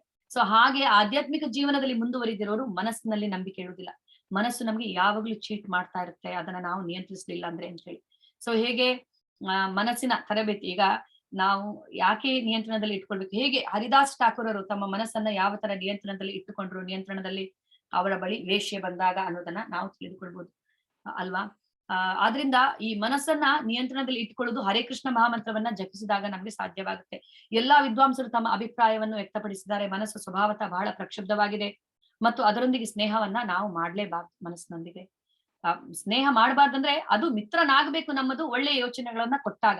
ಸೊ ಕೆಟ್ಟ ಕೆಟ್ಟ ಯೋಚನೆಗಳು ಅದು ಕೊಟ್ಟಾಗ ನಾವು ಅದರ ಜೊತೆ ಸ್ನೇಹವನ್ನ ಮಾಡಬಾರ್ದು. ನಾವು ಮನಸ್ಸಿನಲ್ಲಿ ಸಂಪೂರ್ಣ ವಿಶ್ವಾಸವನ್ನು ಇಟ್ಟರೆ ಅದು ಯಾವುದೇ ಕ್ಷಣದಲ್ಲಿ ನಮ್ಗೆ ಮೋಸ ಮಾಡಬಹುದು. ಸೊ ಶಿವ ಸಹ ವಿಷ್ಣುವಿನ ಮೋಹಿನಿ ರೂಪವನ್ನ ನೋಡಿದ ತಕ್ಷಣ ಅವರ ಮನಸ್ಸು ಅವರಿಗೆ ಚೀಟ್ ಮಾಡಿತು. ಸೌಭರಿ ಮುನಿಯ ಒಂದು ಉದಾಹರಣೆ. ಸೌಭರಿ ಮುನಿ ಎಷ್ಟೋ ನೂರಾರು ವರ್ಷಗಳ ಕಾಲ ತಪಸ್ಸನ್ನ ಮಾಡ್ತಾ ಇರ್ತಾನೆ. ಸೌಭರಿ ಮುನಿ ಅವನು ಯಮುನಾ ನದಿಯ ತಟದಲ್ಲಿ ಕುಳಿತಿರುತ್ತಾನೆ. ಯಮುನಾ ನದಿಯೋ ಗಂಗಾ ನದಿಯೋ ನನಗೆ ಸರಿಯಾಗಿ ನೆನಪಿಲ್ಲ. ಹೀಗೆ ತಪಸ್ಸಿಗೆ ಕಣ್ಮುಚ್ಚಿ ಧ್ಯಾನದಲ್ಲಿ ಕುಳಿತಿರುವಂತ ಸೌಭರಿ ಮುನಿ ಒಂದು ಸರ್ತಿ ಕಣ್ಣನ್ನ ತೆರೆದಾಗ 2 ಮೀನುಗಳು ಜೊತೆಯಲ್ಲಿರುವ ಒಂದು ದೃಶ್ಯವನ್ನ ನೋಡುತ್ತಾನೆ. ಸೊ ಅದನ್ನ ನೋಡಿ ಅವನಿಗೆ ಅನ್ಸುತ್ತೆ, ನಾನು ಕೂಡ ಮದುವೆ ಆಗ್ಬೇಕು, ನನ್ಗೆ ಕೂಡ ಈ ತರ ಪತ್ನಿಯರು ಇರ್ಬೇಕು, ನಾನು ಕೂಡ ಈ ತರ ಹೀಗೆ ಅಂದ್ರೆ ಒಂದು ಗೃಹಸ್ಥ ಜೀವನದಲ್ಲಿ ನಾನು ಕೂಡ ಇರ್ಬೇಕು, ನಾನು ಕೂಡ ಇಂದ್ರಿಯ ತೃಪ್ತಿಯನ್ನ ಮಾಡ್ಕೊಳ್ಬೇಕಂತ ಅವನು ಯೋಚನೆ ಮಾಡ್ತಾನೆ. ನೂರಾರು ವರ್ಷಗಳ ತಪಸ್ಸಿನ ಫಲ ಜಸ್ಟ್ ಒಂದು ದೃಶ್ಯದಿಂದ ಅದು ಇದಾಗೋಯ್ತು. ಮನಸ್ಸನ್ನ ನಿಯಂತ್ರಣದಲ್ಲೇ ಇಡದಿರುವಂತ ಪರಿಣಾಮ. ಸೊ ಮನಸ್ಸನ್ನ ಹೇಗೆ ನಿಯಂತ್ರಣದಲ್ಲಿ ಇಟ್ಟುಕೊಳ್ಳಬೇಕು ಅಂತ ಇಲ್ಲಿ ಮನಸ್ಸನ್ನ ನಾವು ನಿಯಂತ್ರಣದಲ್ಲಿ ಇಟ್ಕೊಳ್ಳಿಲ್ಲ ಅಂದ್ರೆ ಅದು ನಮ್ಗೆ ಕಾಮ, ಕ್ರೋಧ, ಲೋಭಗಳಂತ ಒಂದು ಯೋಚನೆಗಳನ್ನ ಅದು ನಮ್ಗೆ ತರ್ತಾ ಇರುತ್ತೆ ಅಂತ ಹೇಳಿ. ಸೊ ಕಾಮ, ಕ್ರೋಧ, ಅಹಂಕಾರ, ಪ್ರಲಾಭ, ಭ್ರಮೆ ಮತ್ತು ಭಯಗಳಿಗೆ ಮನಸ್ಸು ಕಾರಣ. ಸಂಯೋಜಿತವಾಗಿ ಇವುಗಳು ಫಲಪ್ರದ ಚಟುವಟಿಕೆಗಳಿಗೆ ಬಂಧನವನ್ನ ಇವು ಅಂದ್ರೆ ಅಡ್ಡ ಆಗ್ತಾ ಇದೆ ಓದೋದಕ್ಕೆ. ಬಂಧನವನ್ನ ರೂಪಿಸ್ತವೆ. ಕಲಿತ ಮನುಷ್ಯ ಹೇಗೆ ಮನಸ್ಸಿನಲ್ಲಿ ನಂಬಿಕೆ ಇಡೋದಿಕ್ಕೆ ಸಾಧ್ಯ ಅಂದ್ರೆ ತಿಳಿದವನು ಅಂತ ಹೇಳಿ. ಸೊ ಹೇಗೆ ನಾವು ಮನಸ್ಸಿಗೆ ತರಬೇತಿಯನ್ನ ಹೇಗೆ ನೀಡಬೇಕು? ಆಧ್ಯಾತ್ಮಿಕ ಜ್ಞಾನ, ಇಂದ್ರಿಯಗಳ ನಿಯಂತ್ರಣ, ಸಂಯಮವನ್ನ ತಂದುಕೊಳ್ಳುವಂಥದ್ದು, ವೇದಗಳ ಅಧ್ಯಯನ, ಆಧ್ಯಾತ್ಮಿಕ ಗುರುವಿನ ಸ್ವೀಕಾರ, ಅದಾದ್ಮೇಲೆ ನಾವು ಅಂದ್ರೆ ಒಂದು ದೃಢ ನಿಶ್ಚಯದಿಂದ ಮುಂದುವರಿಯುವಂಥದ್ದು, ಹೆಮ್ಮೆಯ ಅಂದ್ರೆ ಸುಳ್ಳು ಪ್ರತಿಷ್ಠೆಯಿಂದ ನಾವು ಮುಕ್ತರಾಗುವಂಥದ್ದು, ಅಜ್ಞಾನ, ಕೋಪ, ಅಸೂಯೆ, ಕಾಮ ಇವುಗಳಿಂದೆಲ್ಲ ನಾವು ಮುಕ್ತರಾಗುವಂಥದ್ದು. ಎಸ್. ಸೊ ಈಗ ವೈದಿ ಭಕ್ತಿ ನಿಯಮಗಳು ಮತ್ತು ನಿಬಂಧನೆಗಳಿಗೆ ಬಾಧ್ಯತೆಯ ಪ್ರಜ್ಞೆ, ಇದು ನಾವು ಇದನ್ನ ಮಾಡ್ಬೇಕಂತ. ರಾಗಾನುಗ ಭಕ್ತಿ ಆತ್ಮಗಳ ನೈಸರ್ಗಿಕ ಸ್ಥಿತಿ, ಸರಿಯಾದ ಕೆಲಸವನ್ನು ಮಾಡಲು ಸ್ವಯಂ ಪ್ರೇರಿತವಾಗಿ ಆಕರ್ಷಿತರಾದವರು, ಸ್ಪಾಂಟೇನಿಯಸ್ಲಿ ಎಲ್ಲ ಕೆಲಸವನ್ನ ಮಾಡುವಂಥದ್ದು. ಸೊ ತಾಯಿ ಮತ್ತು ಮಗು ಕರ್ಮದಿಂದ ಅಂದ್ರೆ ಏನಾಗುತ್ತೆ ಅಂದ್ರೆ ಈಗ ಮಗುವಿನ ಯಾವ ತರ ಇರ್ತಾರೆ ಅಂದ್ರೆ ರಾಗಾನುಗ ಭಕ್ತಿಯಲ್ಲಿ ಅವರ ಮನಸ್ಸು ಯಾವಾಗ್ಲೂ ಭಗವಂತನಲ್ಲೇ ನಿಂತಿರುತ್ತದೆ. ಈಗ ತಾಯಿ ಮಗುವಿನ ಒಂದು ಸಂಪೂರ್ಣ ಜವಾಬ್ದಾರಿಯನ್ನ ಹೊತ್ಕೊಂಡಿರ್ತಾಳೆ. ಅವಳಿಗೆ ಮಗುವನ್ನ ನೋಡ್ಕೊಳ್ಳೋದ್ರಲ್ಲಿ ಅವಳು ನಿರತಳಾಗಿರುತ್ತಾಳೆ. ಯಾವ ಕೆಲಸ ಮಾಡೋದಕ್ಕೆ ಅಂದ್ರೆ ಅವಳಿಗೆ ಆಗುದಿಲ್ಲ. ಆದ್ರೆ ಕೂಡ ಅವಳು ಏನ್ ಮಾಡ್ತಾಳೆ, ಸೊ ಮಗುವಿನ ಬಗ್ಗೆ ಕಾಳಜಿನ ಇಟ್ಕೊಂಡು ಮನೆ ಕೆಲಸವನ್ನೆಲ್ಲ ಮಾಡ್ತಾ ಇರ್ತಾಳೆ. ಮನೆ ಕೆಲಸವನ್ನ ನಿಭಾಯಿಸ್ಕೊಂಡು ಅವಳ ಮನಸ್ಸು ಸಂಪೂರ್ಣವಾಗಿ ಮಗುವಿನ ಮೇಲೆ ಇರುತ್ತೆ. ಮಗು ಏನ್ ಮಾಡ್ತಾ ಇದೆ, ಮಗು ಆಟ ಆಡ್ತಾ ಇದ್ರು ಕೂಡ ಗಮನ ಆಗಾಗ ಹೋಗಿ ನೋಡುವಂಥದ್ದು. ಮಗು ಏನಾದ್ರೂ ಅಂದ್ರೆ ಶಾರ್ಪ್ ಆಗಿರೋ ವಸ್ತುನ ಕೈಗೆ ಎತ್ತಿಕೊಂಡಿದ್ಯೋ ಅಥವಾ ಎಲ್ಲೋಗಿದ್ಯೋ ಏನ್ ಮಾಡ ಅಂದ್ರೆ ಮಗುವಿನ ಮೇಲೆ ಗಮನ ಇದ್ದೇ ಇರುತ್ತೆ. ಜೊತೆಗೆ ತನ್ನ ಕೆಲಸವನ್ನ ಅವಳು ಹೇಗೆ ಪೂರೈಸ್ತಾ ಇರ್ತಾಳೆ, ಅಡುಗೆ ಮಾಡೋದು, ಮನೆ ಕ್ಲೀನ್ ಮಾಡುವಂಥದ್ದು. ಈ ತರ ಕೃಷ್ಣ ಪ್ರಜ್ಞೆಯಲ್ಲಿ ಇರ್ತಾರೆ ರಾಗಾನುಗ ಭಕ್ತಿಯಲ್ಲಿ ಇರೋರು. ಅವರು ಯಾವುದೇ ಕೆಲಸದಲ್ಲಿ ಅವ್ರು ತೊಡಗಿರ್ಲಿ, ಅವರ ಮನಸ್ಸು ಕೃಷ್ಣನಲ್ಲಿ ನೆಟ್ಟಿರುತ್ತದೆ. ಜಪ, ಮಂಗಳಾರತಿ, ಸಾಧನ ಮತ್ತು ಇದು ಅಂದ್ರೆ ಇದು ಮಾಡುವಂಥದ್ದು. ಆಧ್ಯಾತ್ಮಿಕ ಜಗತ್ತಿನಲ್ಲಿ ಯಾವ ತರ ನಾವು ಇರ್ಬೇಕಂತ ಹೇಳಿ, ಹೇಗೆ ಆಧ್ಯಾತ್ಮಿಕ ಜಗತ್ತಿನಲ್ಲಿ ಒಂದು ಅಂದ್ರೆ ಕೊನೆ ಇದಂತ ಇಲ್ಲ. ನಮ್ಮ ಉನ್ನತಿಯನ್ನ ನಾವು ಇನ್ನಷ್ಟು ಹೆಚ್ಚಿಸ್ತಾನೆ ಹೋಗ್ಬೋದು. ಭೌತಿಕತೆಯಲ್ಲಿ ಒಂದು ಲಿಮಿಟ್ ಅನ್ನುವಂಥದ್ದು. ಆಧ್ಯಾತ್ಮಿಕ ಜಗತ್ತಿನಲ್ಲಿ ಪ್ರತಿನಿತ್ಯ ನಮ್ಮನ್ನ ನಾವು ಇಂಪ್ರೂವ್ ಮಾಡ್ಕೊಳ್ಳೋದನ್ನ ನಾವು ನೋಡ್ಬೇಕು ಅಂತ ಹೇಳಿ. ಸೊ ಹೀಗೆ ಅದಾದ್ಮೇಲೆ ಇಲ್ಲಿ ಶ್ರವಣ ದಾಸ ಮತ್ತೆ ಹಲವಾರು ಹಂತಗಳನ್ನ ಇಲ್ಲಿ ಹೇಳಲಾಗಿದೆ.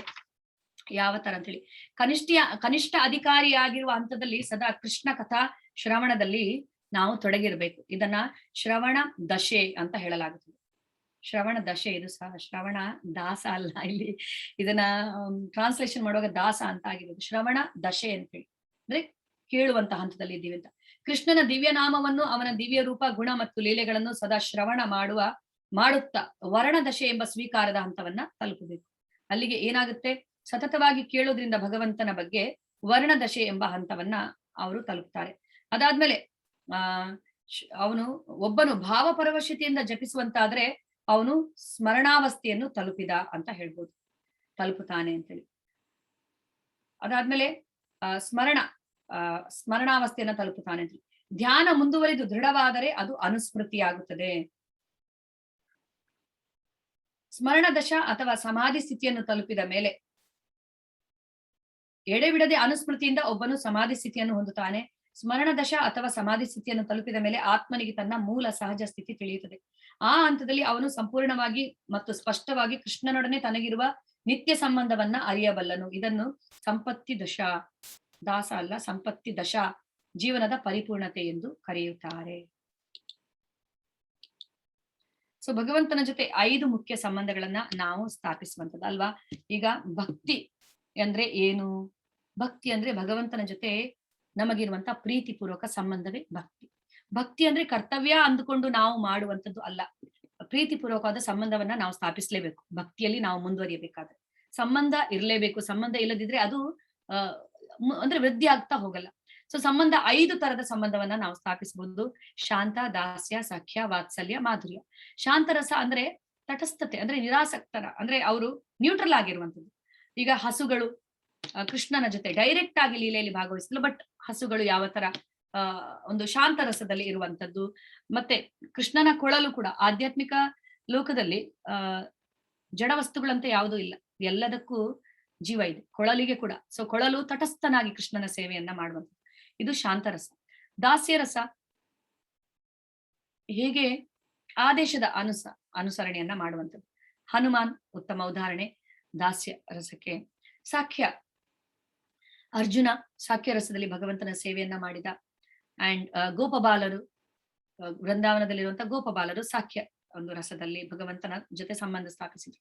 ವಾತ್ಸಲ್ಯ, ನಂದ ಮಹಾರಾಜ, ಯಶೋದೆ, ದೇವಕಿ, ವಸುದೇವ, ರೋಹಿಣಿ ಇವರೆಲ್ಲ ವಾತ್ಸಲ್ಯ ರಸ. ಆದ್ರೆ ವಾತ್ಸಲ್ಯ ರಸದಲ್ಲಿ ಟಾಪ್ ಮೋಸ್ಟ್ ಸ್ಥಾನದಲ್ಲಿರುವಂತದ್ದು ಮಾತೆ ಯಶೋದೆ.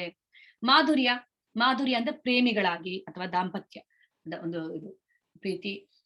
ಹೇಗೆ ಗೋಪಿಯರು ಕೃಷ್ಣನ ಜೊತೆ ಯಾವ ತರ ಒಂದು ಪ್ರೇಮಿಗಳಾಗಿ ಯಾವ ತರ ಅವರು ಸೇವೆಯನ್ನ ಮಾಡಿದ್ರು, ಇದು ಮಾಧುರ್ಯ ಭಾವ. ಟಾಪ್ ಮೋಸ್ಟ್ ರಸ ಇದು ಮಾಧುರ್ಯ ಅನ್ನುವಂಥದ್ದು. ಸೊ ನಾವು ಭಗವಂತನ ಜೊತೆ ಸಂಬಂಧವನ್ನ ಸ್ಥಾಪಿಸ್ಬೇಕಾದ್ರೆ ದಾಸ್ಯ ಅಥವಾ ಸಾಖ್ಯ. ಯಾಕಂದ್ರೆ ಮಾಧುರ್ಯಕ್ಕೆ ಹೋಗುವಂತ ಲೆವೆಲ್ಗೆ ನಾವಿನ್ನೂ ಬರ್ಲಿಲ್ಲ, ಅಂತ ಎಲಿಜಿಬಿಲಿಟಿ ನಮ್ಗೆ ಇನ್ನೂ ಸಿಗ್ಲಿಲ್ಲ. ಆದ್ರಿಂದ ದಾಸ್ಯದಿಂದ ಪ್ರಾರಂಭಿಸಬಹುದು, ಸಾಕ್ಯದಿಂದ ಪ್ರಾರಂಭಿಸಬಹುದು. ಕೆಲವರು ವಾತ್ಸಲ್ಯ ರಸದಲ್ಲಿ ಇದ್ ಮಾಡ್ತಾರೆ, ಮಗುವಾಗಿ ಕೃಷ್ಣನನ್ನ ಕಂಡು ಲಡ್ಡು ಗೋಪಾಲನ್ನ ಇಡುವಂಥದ್ದು, ದಟ್ಸ್ ಓಕೆ. ಬಟ್ ದಾಸ್ಯ ಸಾಖ್ಯ ವನ್ನ ಅದರಲ್ಲಿ ನಾವು ಪ್ರಾರಂಭಿಸಬೇಕು. ನಮ್ಮೆಲ್ಲರ ಸಂಬಂಧ ಭಗವಂತನ ಜೊತೆ ಇದ್ದೇ ಇದೆ. ಸೊ ಅದನ್ನ ಮರುಸ್ಥಾಪಿಸುವಂತ ಕಾರ್ಯವನ್ನ ನಾವು ಮಾಡ್ಬೇಕು. ಸೊ ನಾವು ಅಂದ್ರೆ ಧಾಮದಲ್ಲಿ ವಾಸ ಮಾಡೋದ್ರ ಮಹತ್ವವನ್ನು ಕೂಡ ಹೇಳ್ತಾರೆ. ವೃಂದಾವನದಲ್ಲಿ ನಾವು ವಾಸ ಮಾಡ್ಬೇಕು. ವ್ರಜವಾಸ, ವ್ರಜ ಅಂದ್ರೆ ವೃಂದಾವನ. ಇದು ವೃಂದಾವನ ಇಸ್ಕಾನಿನ ಒಂದು ಪಿಕ್ಚರ್ ಇಲ್ಲಿ ಹಾಕಿದ್ದಾರೆ. ಸೊ ಹೇಗೆ ನಾವು ಅಲ್ಲಿ ಧಾಮವಾಸವನ್ನ ಮಾಡೋದ್ರಿಂದ ಅಂದ್ರೆ ತುಂಬಾನೇ ಅಲ್ಲಿ ನಮ್ಗೆ ಒಳ್ಳೆಯ ಒಂದು ಇದಿರುತ್ತೆ ಅಂತೇಳಿ ಒಂದು ಹೇಳಲಾಗಿದೆ. ಕೊನೆಗೆ ರಾಗಾನುಗ ಭಕ್ತಿಯಲ್ಲಿ ಇರುವವರು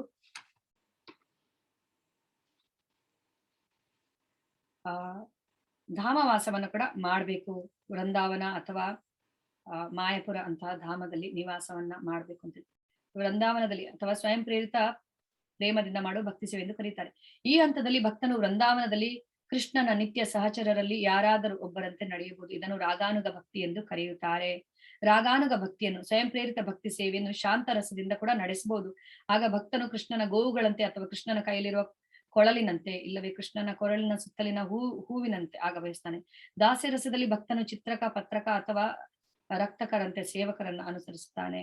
ಸಾಕ್ಯ ರಸದಲ್ಲಿ ಅದೇ ಯಾರ್ಯಾರು ಯಾವ ತರ ಇರ್ತಾರೆ ಅಂತೇಳಿ ಅದನ್ನ ಇಲ್ಲಿ ವಿವರಿಸಲಾಗಿದೆ.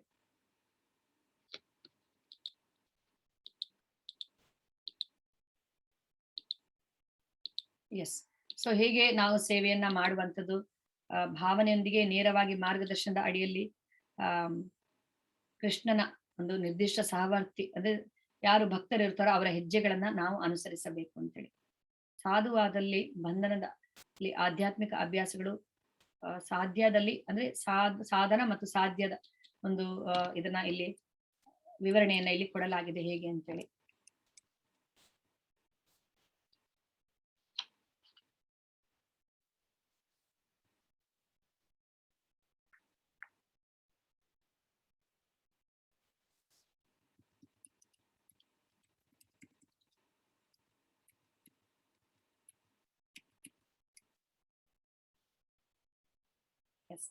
ಸಾಧನ ಅಂದ್ರೆ ಆಧ್ಯಾತ್ಮಿಕ ಅಭ್ಯಾಸಗಳನ್ನು ನಾವು ಮಾಡುವುದು. ಸಾಧ್ಯ ಅಂದ್ರೆ ಒಬ್ಬ ಸಿದ್ಧ ಪುರುಷನಾಗಿದ್ದಾಗ ಅಥವಾ ಆಧ್ಯಾತ್ಮಿಕವಾಗಿ ಪರಿಪೂರ್ಣ ಹಂತಕ್ಕೆ ಅವನು ತಲುಪಿದಾಗ ಅವನು ದೇವರನ್ನ ತಿಳಿದುಕೊಳ್ಳುವಂಥದ್ದು ಅಂತೇಳಿ.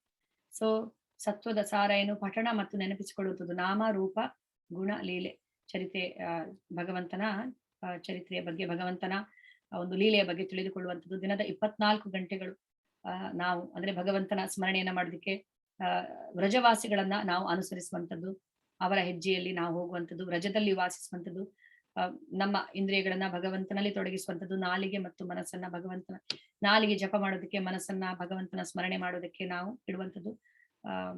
ಸೊ ಇದರಿಂದ ಅಂದ್ರೆ ನಮ್ಮಲ್ಲಿ ಭಗವಂತನ ಬಗ್ಗೆ ಆಸಕ್ತಿ, ರುಚಿ ಬೆಳೆಯುತ್ತದೆ ಅಂತ. ಹರೇ ಕೃಷ್ಣ. ಶೀಲ ಪ್ರಭುಪಾದ್ ಕೀ ಜೈ, ಶೀಲ ಗುರುದೇವ್ ಕೀ ಜೈ, ಅನಂತ ಕೋಟಿ ವೈಷ್ಣವ ವೃಂದ ಕೀ ಜೈ. ವಾಂಚಕಲ್ಪತರುಭ್ಯಶ್ಚ ಕೃಪಾ ಸಿಂಧುಭ್ಯ ಏವ ಚ ಪತಿತಾನಾಂ ಪಾವನೇಭ್ಯೋ ವೈಷ್ಣವೇಭ್ಯೋ ನಮೋ ನಮಃ. ಅನಂತ ಕೋಟಿ ವೈಷ್ಣವ ವೃಂದ ಕೀ ಜೈ. ಥ್ಯಾಂಕ್ ಯು ಸೋ ಮಚ್ ಎಲ್ಲರಿಗೂ. ಅನಂತ ಅನಂತ ಧನ್ಯವಾದಗಳು. ಇಷ್ಟೊತ್ತು ನೀವೆಲ್ಲ ತುಂಬಾ ತಾಳ್ಮೆಯಿಂದ ಕೇಳಿದಿರಾ. All glories to assemble devotees. Hare Krishna. Thank you so much. Hare Krishna. Yes, ನಿಮ್ಗೆ ಅಸೈನ್ಮೆಂಟ್ಸ್ ಅನ್ನ ಕಳಿಸ್ತೀವಿ, ನಾವು ಗ್ರೂಪ್ ಅಲ್ಲಿ ಪೋಸ್ಟ್ ಮಾಡ್ತೀವಿ. ಅದಾದ್ಮೇಲೆ ನಾಳೆ ಏಕಾದಶಿ ಪ್ರೋಗ್ರಾಮ್ ಇದೆ, ಎಲ್ಲರೂ ಭಾಗವಹಿಸಿ ಏಕಾದಶಿ ಶ್ಲೋಕ